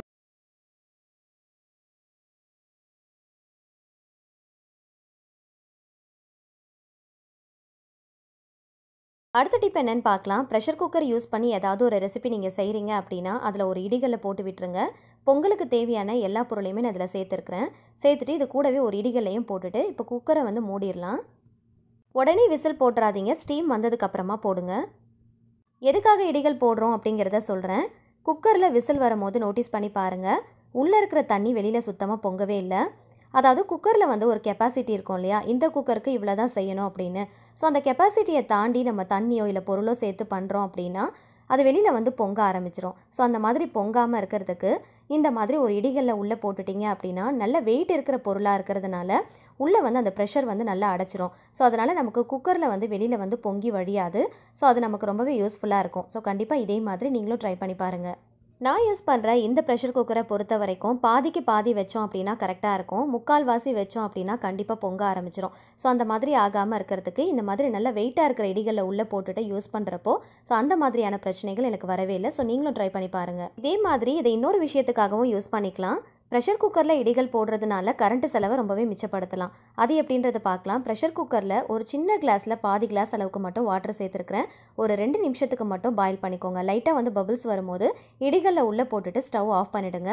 இப்போ மூடி போட்டு மூடிடலாம். உள்ளே கேஸ்கெட்டோ இல்லை விசிலோ போடணும் அப்படிங்கிற அவசியம் கூட இருக்காது. இப்போ அடுத்ததான் என்ன பண்ணலாம் அப்படிங்கிறத பார்க்கலாம். இப்போ இதுக்காக ஒரு காட்டன் ஷர்ட் தான் எடுத்துருக்கிறேன். இது பாருங்கள் நல்லா கசங்கி போன மாதிரி இருக்குது. இதை வந்து இந்த ப்ரெஷர் குக்கர் வச்சு தான் நம்ம அயன் பண்ண போகிறோம். ஏதாவது எமர்ஜென்சியாக வெளியில் போகிற டைமில் அயன் பாக்ஸ் வந்து ரிப்பேர் ஆனாலோ இல்லை கரண்ட் இல்லைனாலோ இல்லைன்னா நம்மக்கிட்ட அயன் பாக்ஸே இல்லைனாலோ இந்த ஒரு சின்ன டிப்பை நீங்கள் ஃபாலோ பண்ணிக்கோங்க. ரொம்பவே யூஸ்ஃபுல்லாக இருக்கும். அயன் பாக்ஸ் யூஸ் பண்ணோம் அப்படின்னா கண்டிப்பாக கரண்ட் ரொம்ப இழுக்கும். கரண்ட் பில் வந்து அதிகமாக தான் நமக்கு வரும். ஸோ அதிகமாக செலவாகுது அப்படின்னா அந்த சமயத்தில் இந்த டிப்பை கூட நீங்கள் ஃபாலோ பண்ணிக்கலாம். இந்த ப்ரெஷர் குக்கரில் கைப்பிடி இருக்கிறதுனால அதை பிடிச்சிட்டு நமக்கு அயன் பண்ணுறது ரொம்பவே ஈஸியாகவும் இருக்கும். உள்ளே எதுக்காக இடிகள் போடுறோம் அப்படின்னா உள்ளே இருக்கிற தண்ணி அலம்பாமல் இருக்கிறதுக்காக தான் இடிகள் போடுறோம். ஜஸ்ட் வந்து நமக்கு பேலன்ஸ் பண்ணுறதுக்காக தான் நம்ம அதை போடுறோம். அயன் பாக்ஸ் எப்படி நல்லா நமக்கு வெயிட்டாக இருக்கோ அதே மாதிரி உள்ள இடிகள் போடும்போது இந்த ப்ரெஷர் குக்கரும் பிடிச்சு அயன் பண்ணுறதுக்கு நல்ல வெயிட்டாக இருக்கும், நல்ல பேலன்ஸ்டாக இருக்கும். அயன் பாக்ஸ் யூஸ் பண்ணும்போது நமக்கு எந்த அளவுக்கு பர்ஃபெக்டாக இருக்குமோ அதே மாதிரி தான் ப்ரெஷர் குக்கர் யூஸ் பண்ணி நீங்கள் அயன் பண்ணும் போதும் நமக்கு நல்லா வந்து பர்ஃபெக்டாக இருக்கும். அயன் பாக்ஸ் வந்து சின்னதாக இருக்கிறதுனால நம்ம ரொம்ப நேரம் தேய்க்கிற மாதிரி இருக்கும். இந்த ப்ரெஷர் குக்கர் நல்லா அகலமாக இருக்கிறதுனால ஒரே டைமில் ஒரு பக்கம் இன்னொரு டைமில் இன்னொரு பக்கம்னு சொல்லி ரொம்ப ஈஸியாக சீக்கிரமாகவும் நம்ம தேய்ச்சி எடுத்துடலாம். அயன் பாக்ஸ் யூஸ் பண்ணுறதுக்கு பதிலாக ப்ரெஷர் குக்கரை இந்த மாதிரி யூஸ் பண்ணி பாருங்கள். உங்களோட வேலை ரொம்ப சீக்கிரமாக முடியும், ஈஸியாகவும் முடியும், நல்ல பர்ஃபெக்டாகவும் இருக்கும். இந்த மாதிரி செய்யறதுனால கரண்ட் செலவை ரொம்பவே மிச்சப்படுத்தலாம். ப்ரெஷர் குக்கரில் நம்ம தண்ணியை கொதிக்க வைக்கிறதுனால பெருசாலாம் நமக்கு கேஸ் செலவு ஆக போகிறதில்ல. 2லேருந்து 3 நிமிஷத்துக்கு தான் நம்ம கொதிக்க வைக்க போகிறோம். அது மட்டும் இல்லைங்க, ப்ரெஷர் குக்கர் நல்ல வெயிட்டாக இருக்கிறதுனால அதில் உள்ளே இருக்கிற அந்த ஹீட்டும் பார்த்தீங்கன்னா ரொம்ப நேரத்துக்கு தங்கும். நீங்கள் எத்தனை துணி வேணாலும் சீக்கிரமாக அயன் பண்ணிக்கலாம். ஒரு சில துணியெல்லாம் பார்த்தீங்கன்னா அயன் பாக்ஸில் வச்சு நம்மளால் அயன் பண்ண முடியாது. இந்த மாதிரி ரொம்ப நைஸான கிளாத்தில் இருக்கிற ஷால்லாம் பார்த்தீங்கன்னா அயன் பாக்ஸில் வச்சு நம்ம அயன் பண்ணுறதுக்கு கொஞ்சம் யோசிப்போம் இல்லையா. ஸோ இந்த மாதிரி ப்ரெஷர் குக்கரை வச்சு நீங்கள் தாராளமாக கொஞ்சம் கூட பயம் இல்லாமல் நீங்கள் அயன் பண்ணிக்கலாம். ஒரு சில துணியெல்லாம் பார்த்தீங்கன்னா ரொம்ப நைஸான கிளாத்தாக இருந்துச்சு அப்படின்னா ஹீட் அட்ஜஸ்ட்மெண்ட் பண்ணுற மாதிரி இருக்கும். ஆனால் இந்த மாதிரி செய்யும் போது பயம் இல்லாமல் ரொம்ப சூப்பராக அயன் பண்ணி எடுத்துடலாம். ஏதாவது ஒரு முக்கியமான விஷயத்துக்கு கிளம்பும் போது கண்டிப்பாக அயன் பண்ணியே ஆகணும் அப்படின்ற சமயத்தில் கரண்ட் இல்லாமல் போச்சு அப்படின்னா அந்த மாதிரி டைமில் கூட இந்த டிப் ரொம்பவே யூஸ்ஃபுல்லாக இருக்கும். முக்கியமாக மழைக்காலத்துலலாம் கரண்ட் இல்லாமல் போச்சு அப்படின்னா அந்த டைமில் கூட இந்த டிப்பை நீங்கள் ஃபாலோ பண்ணிக்கலாம். அடுத்த டிப் என்னென்னு பார்க்கலாம். இதுக்காக ஒரு ப்ரெஷர் குக்கர் தான் எடுத்துருக்கிறேன். ஒரு சின்ன டம்ளரை பார்த்து எடுத்துக்கோங்க. இந்த டம்ளரை இந்த மாதிரி சென்டரில் வச்சு பேக் சைடில் திருப்பி வச்சுக்கோங்க. இதில் நம்ம என்ன பண்ண போகிறோம்னு பார்த்தீங்கன்னா இட்லி தோசைக்கு மாவு அரைச்சதுக்கப்புறமா கைவிட்டு நல்லா கிளறிட்டு வேறு ஒரு பாத்திரத்துக்கு மாற்றி வைப்போம் இல்லையா. ஸோ மாற்றி வைக்கும் போது இந்த மாதிரி மெத்தடில் மாற்றி வச்சுக்கோங்க. எதுக்காக ப்ரெஷர் குக்கர் எடுத்துருக்குறோம் அப்படின்னா அந்த ப்ரெஷர் குக்கர் வந்து நல்ல கனமாக இருக்கும். அதே சமயத்தில் சென்டரில் பார்த்திங்கன்னா இந்த மாதிரி கிளாஸை வந்து திருப்பி வைக்கிறதுனால உள்ளே வந்து அந்த ஏர் எல்லாத்தையுமே நல்லா டைட்டாக பிடிச்சிக்கும். ஒரு விதமான ஹீட் வந்து வெளியேறும். மாவு ஊற்றும் போது ஃபுல்லாக ஊற்றிடாமல் 3/4 பங்கு அளவுக்கு இருக்கிற மாதிரி பார்த்து ஊற்றிக்கோங்க. மூடி போட்டு நல்லா டைட்டாக மூடிடலாம். கேஸ்கெட் மட்டும் போட்டுக்கோங்க, விசில் தேவையில்லை. இந்த மாதிரி மூடி போட்டு வச்சுட்டு ஒரு 8 மணி நேரம் கழித்து ஓப்பன் பண்ணி பார்க்கலாம். எதுக்காக இந்த மாதிரி செய்கிறோன்னா, ஒரு சில பேருடைய கைக்கு மாவு வந்து நல்லா கிளறி வச்சா கூட பொங்கி வராது. அதே மாதிரி ஒரு சில பேர் பார்த்தீங்கன்னா குளிரான பிளேஸில் இருப்பாங்க. ஸோ அந்த மாதிரி பிளேஸில் இருக்கீங்க அப்படின்னா கூட மாவு வந்து சரியாக பொங்கி வராது. ஸோ அதுக்கு இந்த ஒரு சின்ன டிப்பை ஃபாலோ பண்ணிக்கோங்க. இந்த மாதிரி மூடி போட்டுட்டு நல்ல கனமான ஒரு டவலோ இல்லைனா துணியை கூட நீங்கள் போட்டு மூடிக்கலாம். நான் வந்து சாதாரணமாக அப்படியே தான் வச்சுருக்கிறேன். 8 மணி நேரம் கழித்து ஓப்பன் பண்ணி பாருங்கள், மாவு நல்லா பொங்கி வந்திருக்கும். நீங்கள் அரைக்கிற இட்லி மாவு சரியாக பொங்கி வரல, சீக்கிரமாக புளிச்சு போயிடுது அப்படின்னா இந்த மாதிரி ஒரு கிளாஸ் வச்சு ட்ரை பண்ணி பாருங்கள். இந்த மாதிரி கிளாஸ் வச்சு ட்ரை பண்ணுற இந்த ட்ரிக் நல்லாவே ஒர்க் அவுட் ஆகும். ஸோ கண்டிப்பாக ட்ரை பண்ணி பாருங்கள். மாவு நல்லா பொங்கி வந்தால் தான் இட்லியும் நல்லா சாஃப்டாக நல்லா பஞ்சு போல் இருக்கும். ஸோ கண்டிப்பாக இதே மாதிரி நீங்களும் ட்ரை பண்ணி பாருங்கள். மாவு நல்ல பதமாக பர்ஃபெக்டாக அரைச்சி வச்சுருந்தா கூட ஒரு சில பேருடைய கைக்கு மாவு பொங்கி வராது. ஸோ அந்த மாதிரி சமயத்தில் கண்டிப்பாக இந்த ட்ரிக் உங்களுக்கு ரொம்ப ரொம்ப யூஸ்ஃபுல்லாக இருக்கும். மாவு இப்போ உங்களுக்கு நல்லா கிளறி காட்டுறேன் பாருங்கள். மாவு நல்லா பொங்கி வந்திருக்கு. கிளறும் போதே இந்த மாதிரி நல்ல நுர மாதிரி இருக்கணும். ஸோ இந்த மாதிரி இருந்தால் தான் நம்ம செய்கிற இட்லியும் நல்லா சாஃப்டாக பஞ்சு போல் நல்லா சூப்பராக இருக்கும். இதில் சோடா உப்புலாம் எதுவுமே சேர்க்க தேவையில்லை. தேவையான அளவுக்கு மாவும் சால்ட்டும் சேர்த்துட்டு நல்லா மிக்ஸ் பண்ணிவிட்டு நீங்கள் இட்லி ஊற்றி பாருங்கள், நல்லா சாஃப்டாக பஞ்சு போல் வரும். அடுத்த டிப் என்னென்னு பார்க்கலாம். ஓவர் நைட் ஊற வச்ச பச்சை பயிர் தான் நான் எடுத்துருக்கிறேன். இதுக்கு பதிலாக நீங்கள் எந்த பயிர் வேணுனாலும் ஊற வச்சு எடுத்துக்கலாம். இதை வேறு ஒரு பவுலுக்கு மாற்றிக்கலாம்.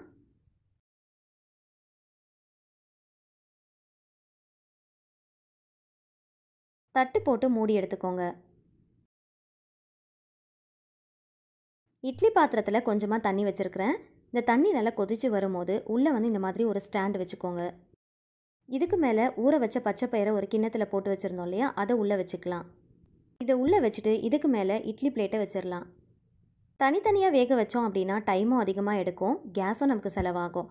அதுக்கு பதிலாக இந்த மாதிரி இட்லி அவிக்கும் போதோ இல்லைனா வேறு ஏதாவது செய்யும் போதோ ஒரே டைமில் ஒரே பாத்திரத்தில் வச்சு வேக வச்சிட்டோம் அப்படின்னா டைமும் நமக்கு சேவ் ஆகும், கேஸும் நமக்கு மிச்சமாகும். கரெக்டாக 20 நிமிஷத்துக்கு இட்லியை வேக வச்சு எடுத்துருக்கிறேன். இட்லி நல்லா வெந்துருச்சு. அதே மாதிரி இதையும் ஓப்பன் பண்ணி பார்க்கலாம். இதுவும் நல்லா வெந்து வந்திருக்கு. ஒரே டைமில் 2 ரெசிபி செஞ்சால் மாதிரி இருக்கும், டைம் சேவ் ஆகும், கேஸும் மிச்சமாகும். ஸோ கண்டிப்பாக ட்ரை பண்ணி பாருங்கள். இட்லி பிளேட்டில் கொஞ்சமாக தண்ணியை தெளிச்சிட்டு ஒரு 2 செகண்ட் கழித்து எடுத்தீங்க அப்படின்னா ரொம்ப ஈஸியாக எடுத்துடலாம்.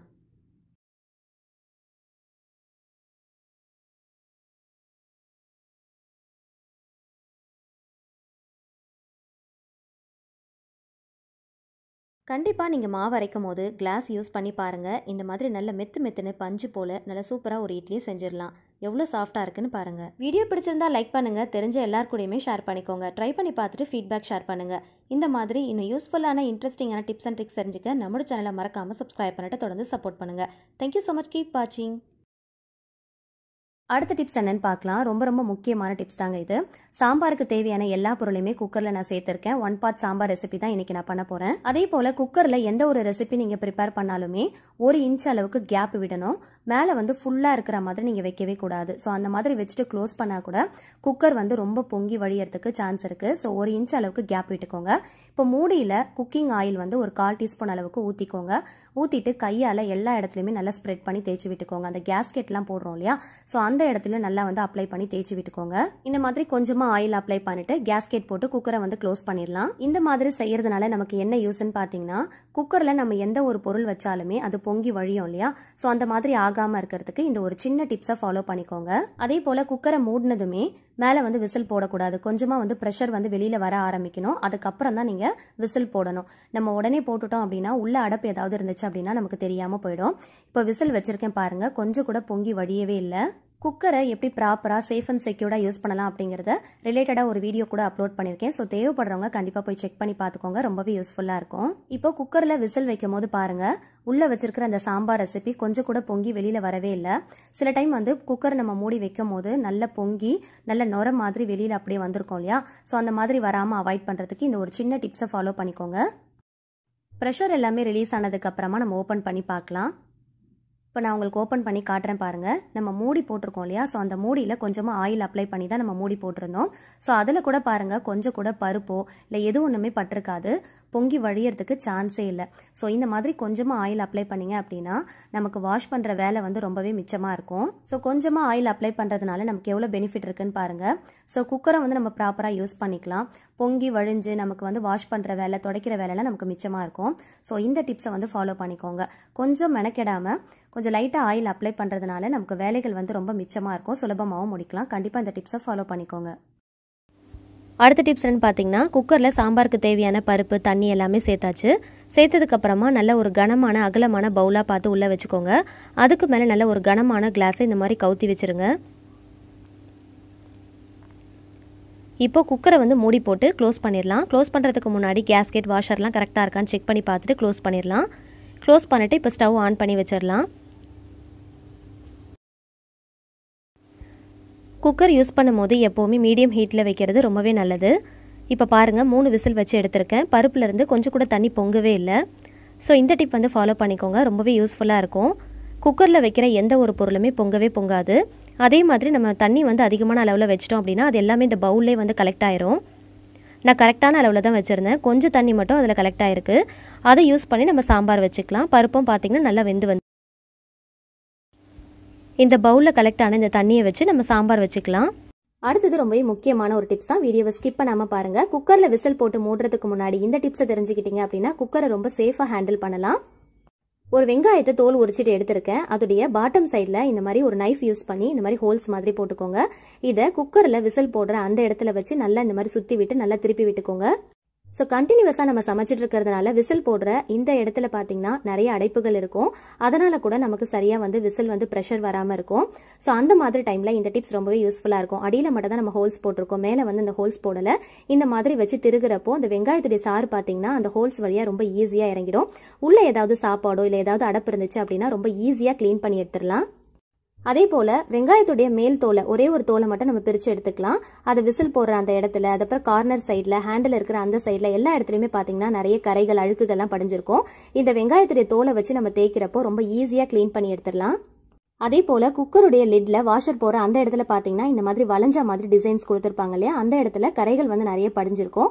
நாளாக அதுவே வந்து சேர்ந்து போன மாதிரி ஆகிடும். அந்த இடத்துல இந்த மாதிரி வெங்காயத்துடைய ஸ்கின்னை வச்சு நம்ம நல்லா தேய்ச்சி கொடுத்தோம் அப்படின்னா அந்த கரைகள் எல்லாமே ரொம்ப ஈஸியாக கரைஞ்சி வந்துடும். ரொம்ப ஈஸியாக க்ளீன் பண்ணி எடுத்துடலாம்.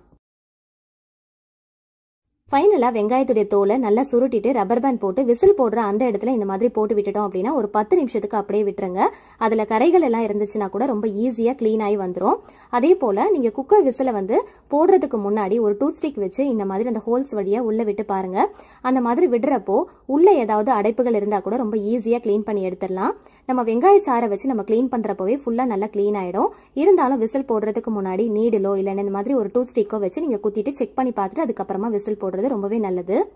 சம்டைம்ஸ் வந்து பார்த்தீங்கன்னா குக்கர் விசில் இருந்து சரியாக வந்து ப்ரெஷர் வராது. அதுக்கு ரீசன் பார்த்தீங்கன்னா உள்ளே ஏதாவது அடப்பு இருக்கும். அதனால தான் இப்போ சாம்பாருக்கு தேவையான எல்லா பொருட்களையுமே உள்ளே போட்டுட்டேன். இப்போ விசில் வந்து பாருங்கள் நல்லா ப்ராப்பராக வரும். ஸோ இந்த டிப்ஸ் கண்டிப்பாக உங்களுக்கு ரொம்பவே யூஸ்ஃபுல்லாக இருக்கும். மந்த்லி ஒன்ஸ் இந்த மாதிரி க்ளீனாக வாஷ் பண்ணி பாருங்கள்.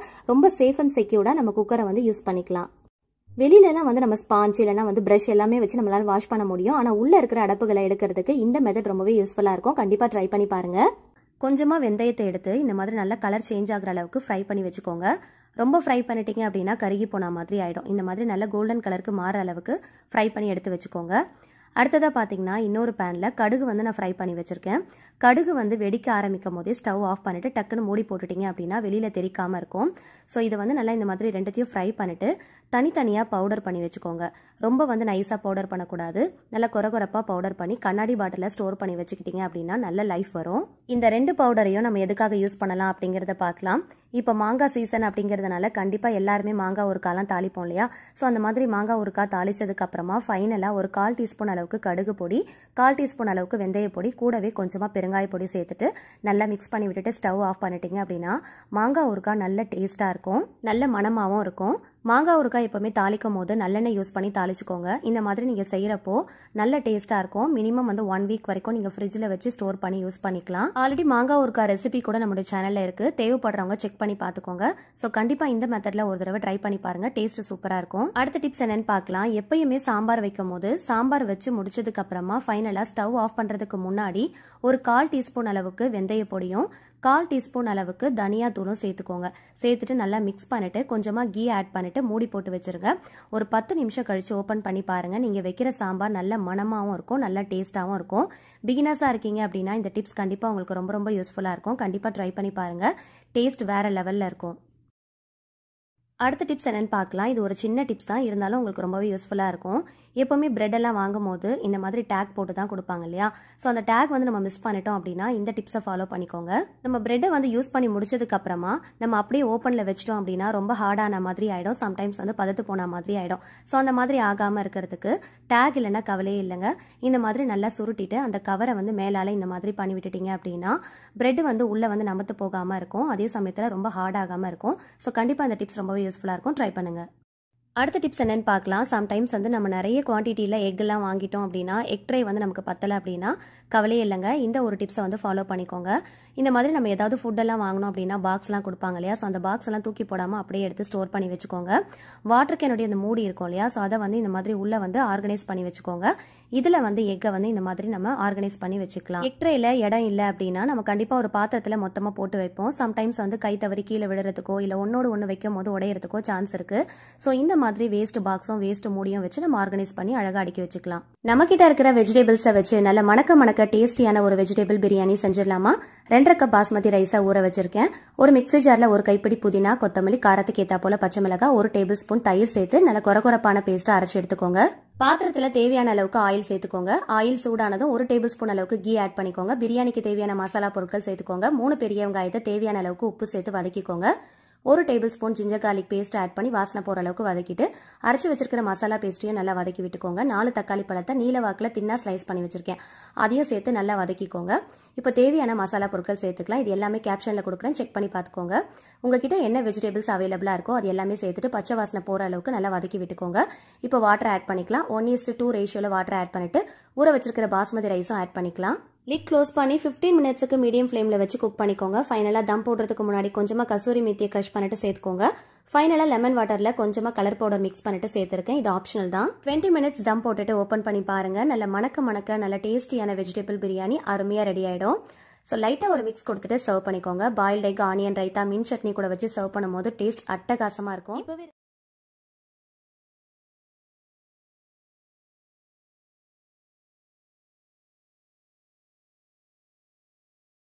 அடுத்த டிப்ஸ் என்னன்னு பார்க்கலாம். நம்ம ஏதாவது பருப்போ இல்லை பயரோ ஊற வச்சிருப்போம். ஏதாவது நம்ம ஒரு அர்ஜென்ட்டாக வேலையாக வெளியில் போகிறோம் அப்படின்னா நம்ம ஊற வச்சதை நம்மளால் எடுத்து யூஸ் பண்ண முடியாது. நம்ம சட்டுன்னு என்ன பண்ணுவோம் அப்படின்னா அதை எடுத்து ஃப்ரிட்ஜுக்குள்ளே தான் வைப்போம். நம்ம எப்பயுமே ஊற வச்சு அந்த தண்ணியோடு அப்படியே எடுத்து உள்ளே வச்சோம் அப்படின்னா நுரைச்சி போய் புளிச்சு போன மாதிரி ஆகிடும். ஸோ அந்த மாதிரி பண்ணுறதை அவாய்ட் பண்ணிக்கோங்க. அந்த மாதிரி பண்ணுறதுனால அந்த பருப்பு பயருடைய டேஸ்ட்டே வந்து பார்த்திங்கன்னா மாறி போன மாதிரி ஆகிடும். ஸோ அதனால் ஃப்ரிட்ஜில் வைக்கிறதுக்கு முன்னாடி நல்லா ஒரு 2 to 3 டைம்ஸ் கிட்ட வாஷ் பண்ணிவிட்டு வேறு ஒரு தண்ணியை மாற்றிட்டு அதுக்கப்புறமா ஃப்ரிட்ஜில் வச்சு ஸ்டோர் பண்ணி யூஸ் பண்ணிக்கோங்க. அடுத்த டிப்ஸ் என்னன்னு பார்க்கலாம். இது ஒரு சின்ன டிப்ஸ் தான், ஆனால் ரொம்பவே யூஸ்ஃபுல்லான ஒரு டிப்ஸ் கூட. நம்ம வந்து பேஸ்ட் எல்லாம் யூஸ் பண்ணியிருப்போம். லாஸ்ட்டில் வந்து பார்த்தீங்கன்னா யூஸ் பண்ணி முடிக்கிற அந்த ஸ்டேஜில் கீழே வந்து பார்த்தீங்கன்னா நிறைய பேஸ்ட் அப்படியே இருக்கும். நம்ம வந்து அது ப்ராப்பராக வந்து யூஸ் பண்ணியிருக்க மாட்டோம். ஒரு ஸ்டிக்கை வச்சு நல்லா அழுத்தி விட்டுட்டு இந்த மாதிரி மடிச்சுட்டு ஒரு ஹேர் கிளிப் போட்டுட்டீங்க அப்படின்னா கொஞ்சம் கூட வேஸ்ட் பண்ணாமல் நம்ம யூஸ் பண்ணிக்கலாம். ட்ரை பண்ணி பாருங்கள். அடுத்த டிப்ஸ் என்னன்னு பார்க்கலாம். பேஸ்ட் எல்லாம் காலியானதுக்கு அப்புறமா அந்த அடியில் இருக்கு இல்லையா? ஸோ அதை வந்து கட் பண்ணி எடுத்துக்கோங்க. நம்ம என்ன சைஸ்க்கு நமக்கு வேணுமோ அதை கட் பண்ணிட்டு இந்த மாதிரி சிசரோ இல்லை நைஃபோ வந்து பேக் பண்ணி வச்சிட்டோம் அப்படின்னா நமக்கு ரொம்பவே யூஸ்ஃபுல்லாக இருக்கும். ட்ரை பண்ணி பாருங்கள். அடுத்த டிப்ஸ் என்னன்னு பார்க்கலாம். பெருங்காயம் காலியானதுக்கு அப்புறமா அந்த பாக்ஸை வந்து தூக்கி போடாமல் நல்லா வாஷ் பண்ணி எடுத்து வச்சுக்கோங்க. அதில் கொஞ்சம் கூட வாசனை இல்லாத அளவுக்கு நல்லா வாஷ் பண்ணிக்கோங்க. லெமன் இல்லை வினிகர் இந்த மாதிரி ஏதாவது ஒன்று போட்டு நல்லா வாஷ் பண்ணிட்டு நல்லா காய வச்சு சுத்தமாக ஈரம் இல்லாத அளவுக்கு நல்லா தொடச்சி எடுத்துக்கோங்க. இப்போ இதில் வந்து கொஞ்சமாக கோதுமை மாவு போட்டு நம்ம ஃபில் பண்ணி எடுத்துக்கலாம். சப்பாத்தி திரட்டுறதுக்கு நம்ம எப்பயுமே வந்து மாவு யூஸ் பண்ணுவோம். ஸோ கை வச்சு யூஸ் பண்ணும்போது அந்த மாவு வந்து அப்படியே வச்சிட்டோம் அப்படின்னா பதத்து போன மாதிரி ஆகிடும். அகெயின் வந்து அதை யூஸ் பண்ணவும் முடியாது, அதை அந்த பாக்ஸில் போட்டு வைக்கவும் முடியாது. ஸோ அந்த மாதிரி ஆகாமல் இருக்கிறதுக்கு இந்த மாதிரி பெருங்காய டப்பாவை நம்ம போட்டு வச்சிட்டோம் அப்படின்னா இதை வந்து நம்ம ஸ்ப்ரிங்கிள் பண்ணி நம்ம தேய்ச்சி விட்டுக்கலாம். ஸோ மாவு தேய்க்கும் போது நல்லா வந்து திரட்டி எடுக்கும் போது இந்த மாவு வந்து மேலால் தூவுறதுக்கு நமக்கு ரொம்பவே யூஸ்ஃபுல்லாக இருக்கும். கை வச்சு மாவு எடுக்காமல் இந்த மாதிரி நம்ம பெருங்காய டப்பாவை மாவு தூவுறதுக்கு யூஸ் பண்ணிக்கலாம். ஸோ கண்டிப்பாக ட்ரை பண்ணி பாருங்கள். நம்ம நார்மலாகவே முருங்கைக்கீரை எல்லாம் சமைக்கிறோம் அப்படின்னா இந்த மாதிரி வந்து காம்புல இருந்து கீரைகளை வந்து கிள்ளி எடுத்திருப்போம். ஒரு சில காம்புகள் பார்த்தீங்கன்னா அப்படி இப்படியே தான் இருக்கும். ரொம்பலாம் வந்து கிள்ளணும் அப்படிங்கிற அவசியம் இல்லை. காம்போட கூட நம்ம சமைக்கலாம். பெரிய காம்பு மட்டும் நம்ம கிள்ளினா போதும். இந்த மாதிரி இளம் காம்புகளை சேர்த்து சமைக்கிறது ரொம்ப டேஸ்ட்டாகவும் இருக்கும், ஆரோக்கியமும் கூட. இப்போ இதை சமைக்கிறதுக்கு முன்னாடி இந்த டிப்ஸை வந்து ஃபாலோ பண்ணிக்கோங்க. கொஞ்சமாக தண்ணியில் கொஞ்சமாக மஞ்சத்தூளும் உப்பும் சேர்த்துக்கலாம். சேர்த்துட்டு இந்த கீரையை வந்து இது கூட சேர்த்துக்கோங்க. நார்மலாக பார்த்தீங்கன்னா முருங்கைக்கீரைகளை தண்ணியில் போடும்போது அந்த அளவுக்கு இலைகளில் வந்து அந்த தண்ணி வந்து ஒட்டாத மாதிரி இருக்கும். இந்த மாதிரி டிப்ஸை ஃபாலோ பண்ணிக்கிட்டீங்க அப்படின்னா நல்லா வந்து ஒட்டி நல்லா க்ளீனாக வந்து வாஷ் பண்ணி எடுத்துக்கலாம். இந்த மாதிரி மஞ்சள் உப்பு கலந்து அந்த தண்ணியில் நல்லா வந்து போட்டு இந்த மாதிரி அழுத்தி விட்டுக்கோங்க. இந்த மாதிரி செய்கிறப்போ சீக்கிரமாக அந்த தண்ணி இலைகளில் ஒட்டும். நார்மலாகவே முருங்கை மரத்தில் நிறைய புழு பூச்சிகள் இருக்கும் அப்படின்னு சொல்லுவாங்க. ஸோ முருங்கைக்கீரைகளை நீங்கள் சமைக்கும் போது இந்த டிப்ஸை வந்து கண்டிப்பாக ஃபாலோ பண்ணிக்கோங்க. நல்லா வந்து ஃப்ரெஷ்ஷாக இருக்கும். முருங்கைக்கீரைகளை இந்த மாதிரி ஒரு 15 மினிட்ஸ் மட்டும் இந்த மஞ்சள் உப்பு கலந்த அந்த தண்ணியில் நல்லா டிப் பண்ணிவிட்டு நல்லா கையால் நல்லா அழுத்தி பிசைஞ்சு விட்டுட்டு நீங்கள் தனியாக வந்து ஃபில்டர் பண்ணி எடுத்துக்கோங்க. இது அகைன் வந்து ஒரு 2 to 3 டைம்ஸ் கிட்ட வாஷ் பண்ணிவிட்டு அதுக்கப்புறமா நீங்கள் சமைச்சு பாருங்கள். டேஸ்ட் வைஸாகவும் நல்லாயிருக்கும். கீரையும் பார்த்தீங்கன்னா நம்ம பறிச்சுட்டு எடுத்துகிட்டு வரும்போது இருந்ததை விட இந்த மாதிரி நீங்கள் வாஷ் பண்ணுறப்போ நல்லா வந்து ஃப்ரெஷ்ஷாக இருக்கிற மாதிரி இருக்கும். முருங்கை மரத்தில் நிறைய பூச்சிகள் இருக்கிறதுனால முருங்கைக்கீரைகளை மட்டும் இந்த மாதிரி மெத்தடில் நல்லா க்ளீனாக வாஷ் பண்ணிட்டு சமைச்சிங்க அப்படின்னா நமக்கு ஆரோக்கியமும் கூட. கீரைகளை பறிக்கும் போது இருந்ததை விட இந்த மாதிரி வாஷ் பண்ணதுக்கப்புறம் நல்ல பச்சை பசேல்னு இருக்கிறத நீங்கள் பார்க்கலாம். அடுத்த டிப்ஸ் என்னன்னு பார்க்கலாம். நார்மலாகவே செக்கில் ஆட்டின நல்லெண்ணெய் நம்ம வாங்கிட்டு வந்தோம் அப்படின்னா நம்ம அதிகமான குவான்டிட்டியில் வாங்கிட்டு வந்துட்டோம் அப்படின்னா நம்ம ஓப்பன் பண்ணி யூஸ் பண்ண அதனுடைய வாசனையும் அந்த மனமும் பார்த்தீங்கன்னா மாறிடும். ஸோ அந்த மாதிரி மாறாமல் இருக்கணும் அப்படின்னா இந்த டிப்ஸை வந்து ஃபாலோ பண்ணிக்கோங்க. அதிகமான குவான்டிட்டியில் வாங்கி ஸ்டோர் பண்ணுறவங்களுக்கு ரொம்பவே ஹெல்ப்ஃபுல்லாக இருக்கும். ஒரு சின்ன துண்டு வெல்லத்தை வந்து இந்த மாதிரி போட்டு வச்சிட்டிங்க அப்படின்னா இதனுடைய மனமும் சரி சுவையும் சரி மாறாமல் அதே மாதிரி இருக்கும். ஏன்னா வந்து நல்லெண்ணெயை வந்து ஆட்டி எடுக்கும் போது அதில் கருப்பட்டி வெல்லம் சேர்த்து தான் நமக்கு ஆட்டி எடுப்பாங்க. ஸோ இந்த டிப்ஸை ஃபாலோ பண்ணிக்கோங்க. அதே மாதிரி ஃப்ரெஷ்ஷாக இருக்கும். அடுத்த டிப்ஸ் என்னன்னு பார்க்கலாம். ஏதாவது பொருட்கள் வந்து இந்த மாதிரி கண்ணாடி பாட்டில நம்ம வாங்கணும் அப்படின்னா அந்த பொருட்கள் வந்து காலியானதுக்கு அப்புறமா இந்த மாதிரி வேற ஏதாவது பொருட்கள் போட்டு யூஸ் பண்ண ஆரம்பிச்சிருவோம். அதை நாளாக பார்த்தீங்கன்னா அந்த பாட்டிலுடைய அந்த பளபளப்பு தன்மை குறைஞ்ச மாதிரி இருக்கும். அடியிலையும் பார்த்தீங்கன்னா நிறைய அழுக்குகள் படிஞ்சிருக்கும். முக்கியமாக வந்து நம்ம ஆயில் ஏதாவது ஊற்றி வச்சிருக்கோம் இல்லைன்னா இஞ்சி பூண்டு பேஸ்ட் ஏதாவது போட்டு வச்சிருக்கோம் அப்படின்னா அந்த மாதிரி டைம்ல அந்த பாட்டிலுடைய அந்த பளபளப்பு தன்மை குறைஞ்ச மாதிரி இருக்கும். அதுக்கு இந்த மாதிரி ஒரு ஐஸ் கட்டியை உள்ள போட்டுட்டு நல்லா வந்து ஷேக் பண்ணிட்டு வாஷ் பண்ணி பாருங்க. நல்லா வந்து பளபளன்னு இருக்கும். நம்ம கை வச்சு பார்த்தோம் அப்படின்னா நம்முடைய கை விரல்கள் அப்படியே நல்லா வந்து பளிச்சுன்னு தெரியும். அந்த அளவுக்கு நல்லா கிளீனா இருக்கும்.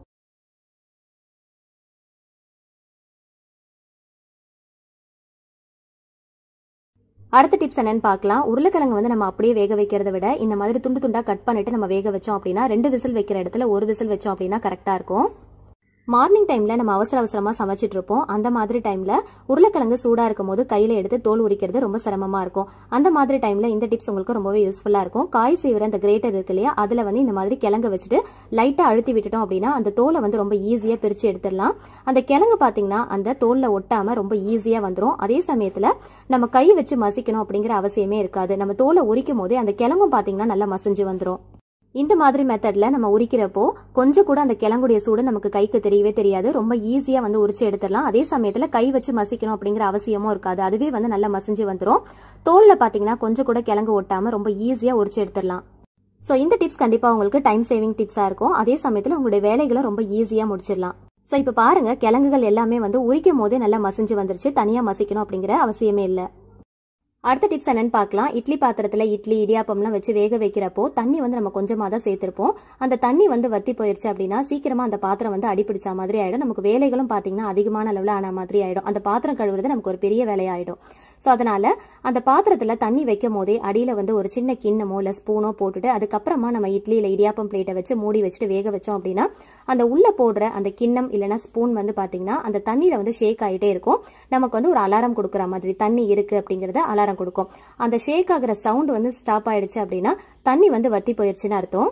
சம்டைம்ஸ் நம்ம வேற ஏதாவது வேலையா இருந்தோம் அப்படின்னா மறந்துடுவோம் கவனிக்கிறதுக்கு. ஸோ அந்த மாதிரி டைம்ல இந்த சவுண்டு கொடுக்கறதுனால நமக்கு ரொம்பவே ஈஸியா இருக்கும். கண்டிப்பா ட்ரை பண்ணி பாருங்க. அடுத்த டிப்ஸ் என்னன்னு பார்க்கலாம். ஒரு பாத்திரத்துல கை பொறுக்கிற சூடு இருக்கிற அளவுக்கு வெதுவெதுப்பான தண்ணியா பார்த்து எடுத்துக்கோங்க. கட் பண்ணி வச்சிருக்கிற பாகற்காயை இது கூட சேர்த்துக்கலாம். பாகற்காயை வந்து சமைக்கிறதுக்கு முன்னாடி இந்த டிப்ஸை ஃபாலோ பண்ணிக்கிட்டீங்க அப்படின்னா அந்த கசப்பு தன்மை சுத்தமா இருக்கவே இருக்காது. குழந்தைகள் கூட கேட்டு விரும்பி சாப்பிடுவாங்க. கொஞ்சமா வந்து இதுல மஞ்சத்தூள் உப்பு சேர்த்துக்கோங்க. சேர்த்துட்டு நல்லா மிக்ஸ் பண்ணிட்டு ஒரு ½ அன் ஹவருக்கு அப்படியே வந்து ரெஸ்ட் கொடுத்துடலாம். ஸோ இந்த மாதிரி நம்ம ஊற வச்சுட்டு நல்லா ஃபில்டர் பண்ணி செஞ்சோம் அப்படின்னா அந்த கசப்பு தன்மை சுத்தமா இருக்கவே இருக்காது. அதே போல பாவக்காய் சமைக்கும் போது மசாலா பொருட்கள்லாம் சேர்த்து வதக்குனதுக்கு அப்புறமா ஒரு சின்ன துண்டு வெல்லத்தை இந்த மாதிரி நசுக்கிட்டு சேர்த்துக்கோங்க. பாவக்காவுடைய கசப்பு தன்மை சுத்தமா இருக்கவே இருக்காது. கண்டிப்பா ட்ரை பண்ணி பாருங்க. அதே போல ஸ்டவ் ஆஃப் பண்றதுக்கு முன்னாடி ஒரு பாதி லெமனை நல்லா பிழிஞ்சு விட்டுக்கோங்க. இந்த லெமனும் வெல்லமும் சேர்ந்து ஒரு தனி டேஸ்ட் கொடுக்கும். குழந்தைங்க கூட கண்டிப்பா விரும்பி சாப்பிடுவாங்க. அந்த அளவுக்கு டேஸ்டா இருக்கும்.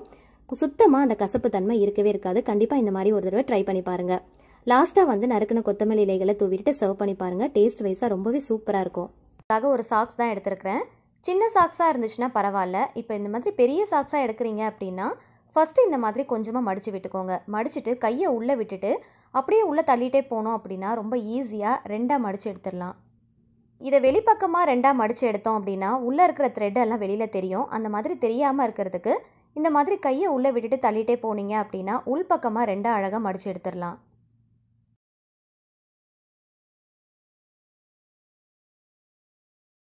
இந்த மாதிரி மடிச்சிங்க அப்படின்னா ரொம்ப ஈஸியாக 2ஆக அழகாக மடித்து எடுத்துடலாம். இது பார்க்குறதுக்கும் நல்லா திக்காக இருக்கும். இதை எதுக்காக யூஸ் பண்ண போகிறோம்னு பார்த்தீங்கன்னா மொபைல் ஃபோனை வைக்கிறதுக்கு ஒரு பவுச் மாதிரி தான் நம்ம யூஸ் பண்ண போகிறோம். நம்மக்கிட்ட பவுச்லாம் இல்லை மொபைல் ஃபோன் வைக்கிறதுக்கு அப்படின்னா ஹேண்ட்பேக்கில் அப்படியே நம்ம வச்சு எடுத்துகிட்டு போகும்போது சம்டைம்ஸ் வந்து ஸ்க்ராட்ச் விழுகிறதுக்கு நிறைய சான்ஸ் இருக்குது. ஸோ டேரெக்டாக பேக்கில் வைக்கிறதுக்கு இந்த மாதிரி ஒரு சின்ன டிப்பை வந்து ஃபாலோ பண்ணிக்கோங்க. இந்த மாதிரி சாக்ஸை வந்து நல்லா பவுச் மாதிரி மடித்து எடுத்துக்கோங்க. இப்போ நம்ம டேரெக்டாக அப்படியே வைக்க போகிறது இல்லை. இந்த ஹேண்ட்பேக்கில் எப்படி நம்ம வந்து ஒரு பவுச் மாதிரி ஃபிட் பண்ணலாம் அப்படிங்கிறத பார்க்கலாம். சேஃப்டி பின் யூஸ் பண்ணி எந்த சைடில் உங்களுக்கு வேணுமோ ஹேண்ட்பேக்கில் அந்த சைடில் வச்சு இந்த மாதிரி நல்லா டைட்டாக பின் பண்ணிக்கோங்க.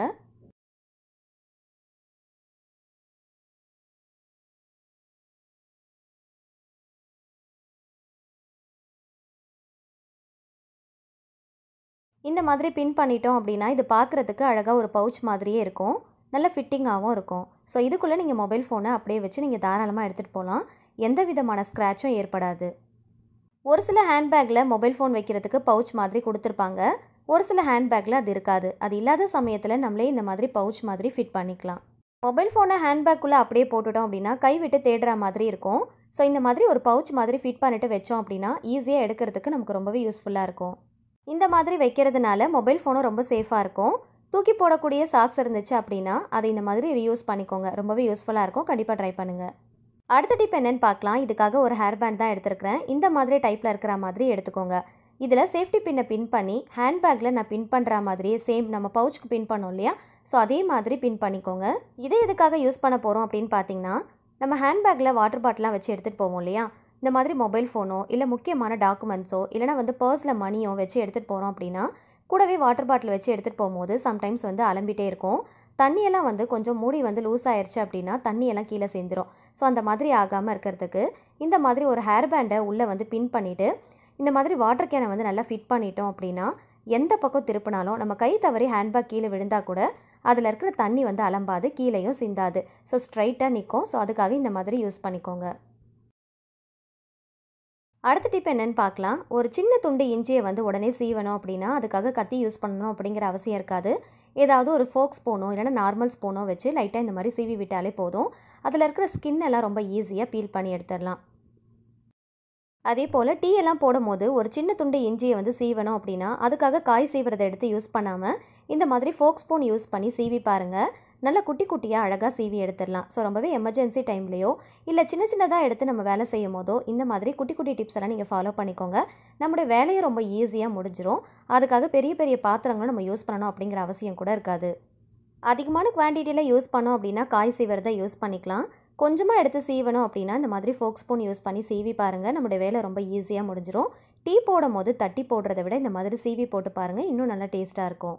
இந்த மாதிரி அடிக்கடி சீவிர இஞ்சியோடைய தோலை தூக்கி போட்டுறாமல் எடுத்து ஸ்டோர் பண்ணி வச்சுக்கோங்க. ரொம்பவே சூப்பரான ஒரு விஷயத்துக்காக நம்ம யூஸ் பண்ணிக்கலாம். கண்டிப்பாக அதை ஒரு வீடியோவாக ஷேர் பண்ணுறேன். அடுத்த டிப் என்னென்னு பார்க்கலாம். இஞ்சி பூண்டு இடிக்கிற அந்த இடிகளை எடுத்துக்கோங்க. இதில் கொஞ்சமாக வந்து சால்ட்டு சேர்த்துக்கோங்க. கூடவே ஒரு 1/4 டீஸ்பூன் அளவுக்கு மட்டும் மஞ்சத்தூள் சேர்த்துக்கோங்க. ஆல்ரெடி பிழிஞ்சு யூஸ் பண்ண லெமன் இருந்துச்சு அப்படின்னா அதை பிழிஞ்சிட்டு அந்த தோலையும் அப்படியே உள்ளே போட்டுருங்க. போட்டுட்டு இந்த மாதிரி இடிகளை வச்சு நல்லா இடித்து விட்டுக்கோங்க. உள்ளே இருக்கிற எல்லா பொருளையும் சேர்த்து நல்லா இடிக்கும் போது நல்லா வாசனையாக இருக்கும். நல்லா வந்து அந்த லெமனுடைய தோலும் மஞ்சத்தூள் உப்பு இதெல்லாமே சேர்த்து நல்லா வாசனை வர அளவுக்கு நல்லா இடித்து எடுத்துக்கோங்க. நல்ல சாறு மாதிரி வர ஆரம்பிக்கும். ஸோ அந்த அளவுக்கு நல்லா இடித்து நல்லா தேய்ச்சி விட்டுக்கோங்க. இப்போ இது கூடவே ஒரு டம்ளர் அளவுக்கு, அதாவது அந்த இடிகள் மூழ்கிற அளவுக்கு ஃபுல்லாக தண்ணி ஊற்றி விட்டுக்கோங்க. இடிக்கிற கல்லையும் உள்ளே போட்டு விட்டுடலாம். 10 நிமிஷத்துக்கு அப்படியே விட்டுட்டு அதுக்கப்புறம் சுத்தமாக வாஷ் பண்ணி எடுத்தீங்க அப்படின்னா அந்த இஞ்சி பூண்டுடைய ரா ஸ்மெல் சுத்தமாக வராது. லிக்விட்லாம் போட்டு வாஷ் பண்ணணும் அப்படிங்கிற அவசியமே இல்லை. சாதாரணமாக வாஷ் பண்ணாலே போதும். என்ன தான் வாஷ் பண்ணாலும் இஞ்சி பூண்டுடைய ரா ஸ்மெல் போகலை அப்படின்னா இந்த மெத்தட் ட்ரை பண்ணி பாருங்கள். இதுக்காக ஒரு சின்ன வாட்டர் பாட்டில் எடுத்துக்கோங்க. இது 2 போர்ஷனாக கட் பண்ணி எடுத்துக்கலாம். கத்தியை சூடுபடுத்திட்டு கட் பண்ணிங்க அப்படின்னா ரொம்ப ஈஸியாக கட் பண்ணிடலாம். கீழே இருக்கிற போர்ஷன் கொஞ்சம் அதிகமான சைஸ்லேயும் மேலே இருக்கிறது கொஞ்சம் கம்மியான சைஸ்லேயும் கட் பண்ணி எடுத்துக்கோங்க. இதை நம்ம 2 விஷயத்துக்காக யூஸ் பண்ண போகிறோம். அது என்னன்றதை பார்க்கலாம். இதை கட் பண்ணதுக்கப்புறமா அந்த கத்தி கொஞ்சம் லைட்டாக ஹீட்டாக தான் இருக்கும் இல்லையா, ஸோ இந்த மாதிரி வச்சு விட்டுட்டோம் அப்படின்னா கையில் வந்து கீறாமல் இருக்கும். இஞ்சி பூண்டு இடிக்கிறதுக்கு நம்மக்கிட்ட இடிகள் இல்லாத சமயத்தில் வாட்டர் பாட்டில் இந்த மாதிரி கட் பண்ணிவிட்டு யூஸ் பண்ணிக்கோங்க. உங்களுக்கு காட்டுறதுக்காக 3 பல்லு பூண்டை இதில் போட்டு இடித்து காட்டியிருக்கிறேன். இதை இடிக்கிறதுக்கு சப்பாத்தி கட்டை அப்படி இல்லைன்னா பருப்பு கடையிற மத்து இருந்துச்சுன்னா யூஸ் பண்ணிக்கோங்க. வாட்டர் பாட்டில் கொஞ்சம் சின்னதாக இருக்கிற மாதிரி பார்த்து எடுத்துக்கோங்க. குடுவை ஷேப்பில் இருந்துச்சு அப்படின்னா உள்ளே இடிக்கும் போது வெளியில் தெரிக்காமல் இருக்கும். ஸோ அதுக்காக இந்த மாதிரி குட்டியாக பார்த்து எடுத்துக்கோங்க. இப்போ இதை பாருங்கள், நல்லா வந்து நசுக்கி எடுத்துட்டேன். ஸோ இந்த மாதிரி யூஸ் பண்ணிக்கோங்க. மேலே கட் பண்ணியிருக்கிற இன்னொரு போர்ஷனை இன்னொரு விஷயத்துக்காக யூஸ் பண்ண போகிறோம். இந்த வாட்டர் பாட்டிலுடைய மூடியில் சின்ன சின்னதாக ஹோல்ஸ் போட்டு எடுத்துகிட்டு வந்துடுங்க. சைட்லேயும் 2 ஹோல்ஸ் போட்டு எடுத்துக்கோங்க. 2 பக்கமும் 2 சைட்லேயுமே ஹோல்ஸ் போட்டு எடுத்துகிட்டு வந்துட்டேன். இப்போ இதில் இந்த மாதிரி சணல் கயிறோ அப்படின்னா ஏதாவது த்ரெட்டோ இருந்துச்சு அப்படின்னா போட்டு இந்த மாதிரி கட்டி எடுத்துக்கோங்க. உள்பக்கமாக விட்டு நல்லா வந்து நாட் போட்டுட்டிங்க அப்படின்னா கலண்டு வராமல் இருக்கும். ஸோ நல்லா டைட்டாக ஃபிட்டிங்காகவும் இருக்கும். ஸோ இந்த மாதிரி ஹேங் பண்ணுறதுக்கு ஈஸியாக இருக்கிற மாதிரி பார்த்து கட்டி எடுத்துக்கோங்க.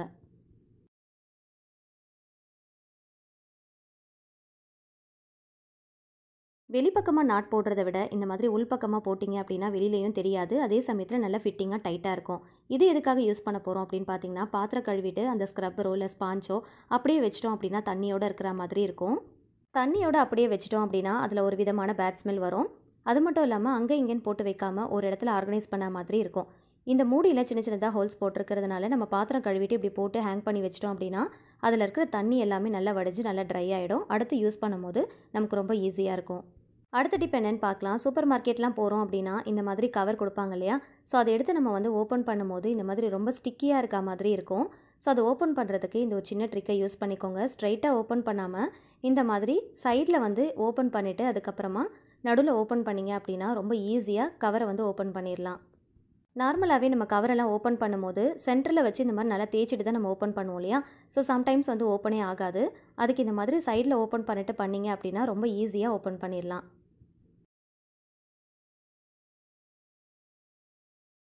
அடுத்த டிப் என்னென்னு பார்க்கலாம். பெரிய லெமனை கட் பண்ணிவிட்டு பிழியணும் அப்படின்னா இந்த ஒரு சின்ன டிப்பை வந்து ஃபாலோ பண்ணிக்கோங்க. இந்த மாதிரி பெருசாக வந்து கட் பண்ணிவிட்டு யூஸ் பண்ணுறதை விட குட்டி குட்டி பீசஸாக இந்த மாதிரி கட் பண்ணிக்கோங்க. இந்த மாதிரி கட் பண்ணிவிட்டு நீங்கள் பிழிஞ்சிங்க அப்படின்னா பிழியறதுக்கும் நமக்கு ரொம்ப ஈஸியாக இருக்கும். அதிகமான அளவில் நமக்கு சாரும் கிடைக்கும். ஸோ கண்டிப்பாக ட்ரை பண்ணி பாருங்கள். அதிகமான குவான்டிட்டியில் நீங்கள் பிழிஞ்சு எடுக்கணும் அப்படின்னா இந்த டிப் கண்டிப்பாக அந்த டைமில் ரொம்பவே யூஸ்ஃபுல்லாக இருக்கும். இந்த மாதிரி மெத்தடில் பிழியிறப்போ அதிகமான குவான்டிட்டியில் நமக்கு ஜூஸ் கிடைக்கும். ஸோ கண்டிப்பாக நீங்களும் ட்ரை பண்ணி பாருங்கள். இந்த தோலை தூக்கி போட்டுறாதீங்க, எடுத்து ஸ்டோர் பண்ணி வச்சுக்கோங்க. நிறைய விஷயத்துக்கு நம்ம யூஸ் பண்ணிக்கலாம். இதில் இருக்கிற எல்லா தோலையும் ஸ்டோர் பண்ணிவிட்டு ஒரே ஒரு லெமனுடைய தோலை மட்டும் எடுத்துருக்கிறேன். இப்போ இதில் கொஞ்சமாக சால்ட்டு, கொஞ்சமாக பேக்கிங் சோடா சேர்த்துக்கோங்க. டெய்லியுமே சமையலுக்காக நம்ம கட்டர் போர்டு யூஸ் பண்ணுவோம் இல்லையா, ஸோ அந்த கட்டர் போர்டை இந்த மாதிரி வீக்லி ஒன்ஸ் நல்லா வாஷ் பண்ணி வச்சுக்கோங்க. நல்லா சுத்தமாக மெயின்டைன் பண்ணிக்கலாம். இதை நம்ம டெய்லியுமே கண்டினியூஸாக யூஸ் பண்ணிட்டு இருக்கிறதுனால இதில் ஒரு விதமான ஃபங்கல் ஃபார்மேஷன் ஃபார்ம் ஆகும். அந்த மாதிரி ஆகாமல் இருக்கிறதுக்கு இந்த சின்ன டிப்பை ஃபாலோ பண்ணிக்கோங்க. சால்ட், பேக்கிங் சோடா சேர்த்துட்டு ஒரு சின்ன லெமனுடைய தோலை வச்சு நல்லா தேய்ச்சிட்டு ஒரு 10 நிமிஷத்துக்கு அப்படியே விட்டுருங்க. அதுக்கப்புறமா சுத்தமாக வாஷ் பண்ணிட்டீங்க அப்படின்னா ப்ராப்பராக மெயின்டைன் பண்ணிக்கலாம். அடுத்த டிப் என்னென்னு பார்க்கலாம். வெங்காயம்லாம் அதிகமான குவான்டிட்டியில் நீங்கள் கட் பண்ணுறீங்க அப்படின்னா இந்த டிப் கண்டிப்பாக உங்களுக்கு ரொம்பவே யூஸ்ஃபுல்லாக இருக்கும். ஒரு சில வெங்காயத்தில் காரத்தன்மை அதிகமாக இருக்கிறதுனால கட் பண்ணும்போது கண்ணில் அதிகமாக தண்ணி வரும். கத்தியை லைட்டாக ஹீட் பண்ணிட்டு கட் பண்ணிங்க அப்படின்னா கண்ணில் எரிச்சல் இல்லாமல் கண்ணில் தண்ணி வராமல் ரொம்ப ஈஸியாக கட் பண்ணிடலாம். அடுத்த டிப் என்னென்னு பார்க்கலாம். நார்மலாகவே நீங்கள் கத்தியெல்லாம் வாங்குறீங்க அப்படின்னா இந்த மாதிரி ஃப்ளாட்டன் டைப்பில் வாங்குறத விட இந்த மாதிரி கொஞ்சம் ஷார்ப்பாக ஜிக்ஸாக்காக இருக்கிற மாதிரி கத்தியாக பார்த்து வாங்கிக்கோங்க. இந்த மாதிரி கத்தியை நம்ம யூஸ் பண்ணி கட் பண்ணோம் அப்படின்னா நல்லா குட்டி குட்டியாக கட் பண்ணுறதுக்கு ஈஸியாக இருக்கும். ஃப்ளாட்டன் டைப்பில் இருக்கிற கத்தியை வந்து யூஸ் பண்ணிங்க அப்படின்னா அந்தளவுக்கு பெருசாக குட்டி குட்டியாக கட் பண்ண முடியாது. ஆனால் இது வந்து ரொம்ப ஈஸியாக கட் பண்ணிடலாம். முக்கியமாக தக்காளி கட் பண்ணும்போது ரொம்ப ஈஸியாக இருக்கும். ட்ரை பண்ணுங்கள். சாப்பாடு வடிக்கும் போது அதில் 1 டேபிள் ஸ்பூன் அளவுக்கு சமையலுக்கு யூஸ் பண்ணுற ஆயில் ஊற்றிட்டிங்க அப்படின்னா சாப்பாடு வந்து ஒன்றோடு ஒன்று ஒட்டாமல் குழையாமல் நல்லா உதிரி உதிரியாக இருக்கும். சாப்பாடு வடிக்கும் போது இந்த டிப்ஸ் வந்து ஃபாலோ பண்ணிக்கோங்க. இப்போ சாப்பாடு வந்து வடிச்சிட்டு உங்களுக்கு நான் காட்டுறேன் எந்த அளவுக்கு உதிரி உதிரியாக இருக்குன்னு பாருங்கள். நல்லா ஒன்றோடு ஒன்று ஒட்டாமல் நல்லா உதிரி உதிரியாக வரும். அடுத்த டிப் என்னென்னு பார்த்தீங்கன்னா, பீரோ ஷெல்ஃப்லலாம் நம்ம வந்து துணியெல்லாம் அடுக்கிறதுக்கு முன்னாடி அடியில் வந்து இந்த மாதிரி ஒரு நியூஸ் பேப்பர் போட்டுட்டு அதுக்கு மேலே அடுக்கி வச்சோம் அப்படின்னா டஸ்ட்டு வந்து படியாமல் இருக்கும். 3 மந்த் ஒன்ஸ் ஆகுது பீரோ ஷெல்ஃப்லலாம் பார்த்தீங்கன்னா கார்னரில் இந்த மாதிரி நிறைய டஸ்ட் படிஞ்சிருக்கும். அது எல்லாமே வந்து இந்த மாதிரி ஒரு பெயிண்ட் ப்ரஷ் வச்சு நீங்கள் வந்து க்ளீன் பண்ணிட்டீங்க அப்படின்னா நம்ம வைக்கிற துணியிலலாம் பார்த்தீங்கன்னா டஸ்ட் படியாமல் இருக்கும். அதே மாதிரி நம்ம ரொம்ப நாள் வந்து யூஸ் பண்ணாமல் வைக்கிற துணியிலலாம் பார்த்தீங்கன்னா ஒரு ஸ்மெல் வரும். அந்த மாதிரி வராமல் இருக்கிறதுக்கு இது ரொம்பவே ஹெல்ப்ஃபுல்லாக இருக்கும். நம்ம வைக்கிற ட்ரெஸ்ஸஸ்லாம் பார்த்தீங்கன்னா இந்த டஸ்ட் படிஞ்சாலே மோஸ்ட்லி வந்து அழுக்கு பிடிச்ச மாதிரி ஆகிடும். அதுவும் வந்து லைட் கலர்ஸாக இருந்துச்சு அப்படின்னா அந்த அழுக்கு வந்து நல்லா தெரியறதுக்கு சான்ஸ் இருக்குது. ஸோ அதனால் 3 மந்த் ஒன்ஸ் இந்த மாதிரி நம்ம வந்து க்ளீன் பண்ணி வச்சிட்டோம் அப்படின்னா ரொம்பவே ஹெல்ப்ஃபுல்லாக இருக்கும். அடுத்த டிப் என்னென்னு பார்த்தீங்கன்னா சாரீஸ் வந்து எப்படி மடிக்கலாம் அப்படிங்கிறத லாஸ்ட் வீடியோவில் நான் அப்லோட் பண்ணியிருந்தேன். ஸோ பார்க்காதவங்களுக்கு கீழே டிஸ்கிரிப்ஷனில் லிங்க் கொடுக்குறேன், கண்டிப்பாக போய் செக் பண்ணி பாருங்கள். இந்த மாதிரி ப்ளவுஸை வந்து உள்ளே விட்டு நல்லா பேக்கெட் ஷேப்பில் நம்ம மடித்து வச்சிட்டோம் அப்படின்னா பீரோவில் வந்து எவ்வளோ துணி வேணாலும் நீங்கள் அடுக்கி வச்சுக்கலாம். சாரீஸ் வந்து நீங்கள் எவ்வளோ வச்சாலும் கரெக்டாக வந்து கம்ஃபர்டபுளாக வைக்கலாம். 10 சாரீஸ் வைக்கிற இடத்துல நீங்கள் 20 சாரீஸ் கூட நீங்கள் அடுக்கி வச்சுக்கலாம். ஸோ நம்ம பீரோவாக வாங்க தேவையில்லை. அதே மாதிரி ஷெல்ஃபும் வந்து பார்த்திங்கன்னா ரொம்ப அடைக்காமல் இருக்கும். ஸோ இந்த டிப் கண்டிப்பாக ரொம்பவே யூஸ்ஃபுல்லாக இருக்கும். அந்த வீடியோவை செக் பண்ணி பாருங்கள். இந்த இடத்துல பார்த்தீங்கன்னா நான் முன்னாடி வச்ச சாரீஸை விட இப்போ என்னால் அதிகமாக வைக்க முடிஞ்சுது. அது மட்டும் இல்லை, காட்டன் டைப் சாரீஸ்க்கு வந்து இந்த மாதிரி மடிக்கிறது வந்து ரொம்பவே கம்ஃபர்டபுளாக இருக்கிற மாதிரி இருக்குது. இதில் ஒரு அட்வான்டேஜ் என்னென்னு பார்த்தீங்கன்னா சாரீஸ் ப்ளவுஸ் வந்து நம்ம தனித்தனியாக வச்சோம் அப்படின்னா அதுக்கு வந்து ஸ்பேஸ் வந்து நிறைய தேவைப்படுற மாதிரி இருக்கும். தேவைப்படுற நேரத்தில் நம்ம தேட வேண்டியதாக இருக்கும். ஸோ இது வந்து சாரியும் ப்ளவுஸும் சேர்த்து வைக்கிற மாதிரியும் இருக்குது. ஸ்பேஸும் பார்த்தீங்கன்னா கம்ஃபர்டபுளாக இருக்கிற மாதிரி இருக்கும். ஸோ கண்டிப்பாக இந்த டிப் ரொம்பவே யூஸ்ஃபுல்லாக இருந்துச்சு. நீங்களும் ட்ரை பண்ணி பாருங்கள். அடுத்த டிப் என்னென்னு பார்த்தீங்கன்னா ரொம்பவே முக்கியமான ஒரு டிப்ஸ் தான் இது. பிரிண்டர் டைப்பில் நம்ம சாரீஸ்லாம் வச்சுருந்தோம் அப்படின்னா அது ரொம்ப நாளைக்கு யூஸ் பண்ணாமல் ஓப்பன் பண்ணாமல் அப்படியே விட்டுட்டோம் அப்படின்னா ரொம்ப நாள் கழித்து எடுத்து ஓப்பன் பண்ணுறப்போ அது ஒன்றோடு ஒன்று ஒட்டி அந்த டிசைன்ஸ் எல்லாம் பார்த்தீங்கன்னா பிரிஞ்சு வர ஆரம்பிச்சிடும். லைட்டாக வந்து சாரியும் டேமேஜ் ஆன மாதிரி ஆகிடும், லைட்டாக ஃபேட் ஆன மாதிரி ஆகிடும். ஸோ அந்த மாதிரி ஆகாமல் இருக்கணும்னு நினச்சிங்கன்னா நீங்கள் யூஸ் பண்ணலைனாலும் அட்லீஸ்ட் 3 மந்த் ஒன்ஸ் ஆகுது சாரீஸை எடுத்து ஓப்பன் பண்ணி நல்லா பிரித்து உதறிட்டு அகைன் வந்து நம்ம மடித்து வச்சோம் அப்படின்னா சாரீஸை வந்து எப்போவுமே ஒரே மாதிரி மெயின்டைன் பண்ணிக்கலாம். இது வந்து பிரிண்டர் டைப்புக்கு மட்டும் இல்லை, சமுக்கி ஸ்டோன் வச்ச சாரீஸ்க்கு கூட நீங்கள் இதை வந்து டிப்பை வந்து ஃபாலோ பண்ணிக்கலாம். அடுத்த டிப் என்னன்னு பார்த்தீங்கன்னா ஸ்டவ் ஆன் பண்ணாமல் எப்படி ரீஹீட் பண்ணலாம் அப்படிங்கிறத பார்க்கலாம். சப்பாத்தி போட்ட தவா நல்லா சூடாக இருந்தது. ஸ்டவ் ஆஃப் பண்ண உடனே டீ கிளாஸ் அதில் வச்சு மூடி போட்டுட்டேன். இன்னொரு தவாலையும் நான் வந்து சப்பாத்தி தான் போட்டிருந்தேன். அந்த தவா வந்து நல்லா ஹீட்டாக இருக்கும் போது கிரேவி பண்ண பேனை வந்து அதில் வச்சு மூடி போட்டுட்டேன். ஒரு 10 நிமிஷம் கழித்து ஓப்பன் பண்ணி பார்க்குறப்போ ரெண்டுமே பார்த்தீங்கன்னா நல்லா சூடாக இருந்தது. இதுக்காக நம்ம தனியாக ஸ்டவ் ஆன் பண்ணி ரீஹீட் பண்ணணும் அப்படிங்கிற அவசியமே இல்லை. இந்த மாதிரி தவா வந்து சூடாக இருக்கும் போது இதிலே வச்சு நம்ம ஹீட் பண்ணிக்கலாம்.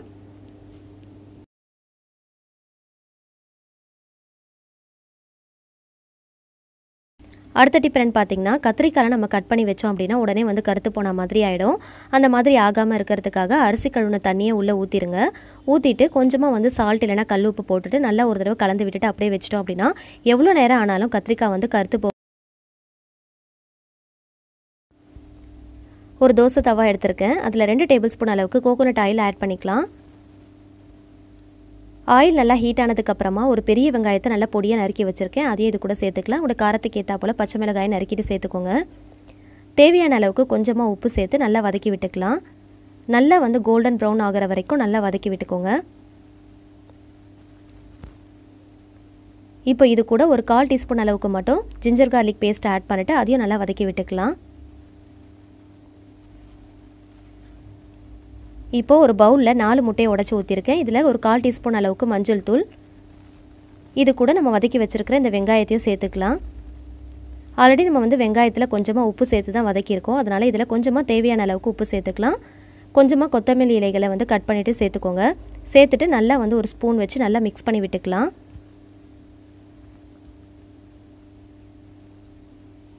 உப்பு வந்து கரெக்டாக இருக்கான்னு செக் பண்ணி பார்த்துக்கோங்க. பத்தலைன்னா நீங்கள் சேர்த்துக்கலாம். இப்போ அகைன் வந்து தோசை தவாவை ஹீட் பண்ணிவிட்டு கொஞ்சமாக வந்து கோகோனட் ஆயில் ஊற்றிட்டு இப்போ அடித்து வச்சுருக்கிற முட்டையை தோசை மாதிரி ஊற்றிக்கலாம். இதை நீங்கள் கோகோனட் ஆயில் யூஸ் பண்ணி பண்ணுறப்போ நல்லா வந்து டேஸ்ட்டாக இருக்கும். சாம்பார் சாதத்துக்கு ரொம்பவே சூப்பரான ஒரு சைட் டிஷ்ஷாக இருக்கும். கண்டிப்பாக ட்ரை பண்ணி பாருங்கள். ஒரு 10 நிமிஷம் கழித்து நம்ம வந்து முட்டையை திருப்பி போட்டுடலாம். இதை வந்து ஃபுல் சிம் ஃப்ளேமில் வச்சு நீங்கள் வேக வைங்க, ரொம்ப நல்லாயிருக்கும். இது சாம்பார் சாதத்துக்கு நீங்கள் வச்சு சர்வ் பண்ணுறப்போ டேஸ்ட் ரொம்பவே சூப்பராக இருக்கும். சாம்பார் சாதத்துக்கு ரொம்பவே பெஸ்ட்டான ஒரு சைட் டிஷ் இது, கண்டிப்பாக ட்ரை பண்ணி பாருங்கள். அடுத்த டிப் என்னன்னு பார்த்தீங்கன்னா பூட்டில் வந்து சாவி போடுறப்போ சம்டைம்ஸ் வந்து ஸ்ட்ரக் ஆகிற மாதிரி இருக்கும். அந்த மாதிரி ஆச்சு அப்படின்னா லைட்டாக வந்து அந்த ஸ்ட்ரக் ஆகிற அந்த கார்னர் பகுதியில் லைட்டாக அந்த மாதிரி வேஸ்லின் வந்து அப்ளை பண்ணி விட்டுட்டு நீங்கள் பூட்டில் போட்டு பாருங்கள். கொஞ்சம் கூட ஸ்ட்ரக் ஆகவே ஆகாது. அடிக்கடி இந்த டிப்பை வந்து ஃபாலோ பண்ணிக்கோங்க.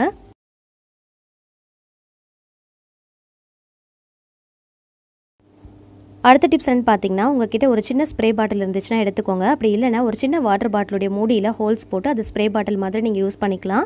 அதில் 3/4 பகுதி அளவுக்கு மட்டும் வாட்டர் எடுத்துக்கோங்க. அதில் கொஞ்சமாக கம்ஃபர்ட் ஊற்றி நல்லா மிக்ஸ் பண்ணி ஷேக் பண்ணிக்கோங்க. சைடில் வந்து பார்த்தீங்கன்னா காட்டன் இருந்துச்சுன்னா அதை பால் ஷேப்பில் நல்லா உருண்டையாக உருட்டி வச்சுக்கோங்க. இதை நல்லா ஷேக் பண்ணிவிட்டு அந்த காட்டன் பால்ஸில் ஸ்ப்ரே பண்ணிக்கலாம்.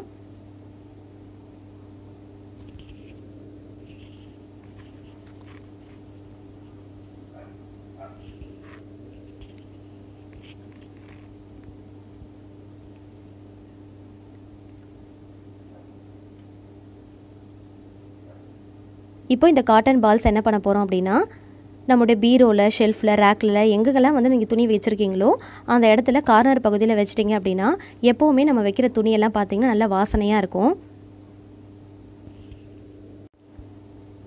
இதை வந்து இந்த மாதிரி ஸ்க்ரீன்லலாம் கூட நம்ம வந்து ஸ்ப்ரே பண்ணி விட்டுக்கலாம். எப்போவுமே வந்து வீடு வந்து வாசனையாக இருக்கிற மாதிரி இருக்கும். அடுத்ததாக பார்த்திங்கன்னா ஒரு காட்டன் கிளாத்தில் லைட்டாக வந்து ஸ்ப்ரே பண்ணிவிட்டு உங்கள் வீட்டில் எந்தெந்த இடத்துலலாம் நீங்கள் வந்து மிரர் யூஸ் பண்ணுறீங்களோ அந்த எல்லா மிரரையும் இதை வச்சு நல்லா தொடச்சி விட்டுட்டிங்க அப்படின்னா நல்லா பளிச்சுன்னு இருக்கும்.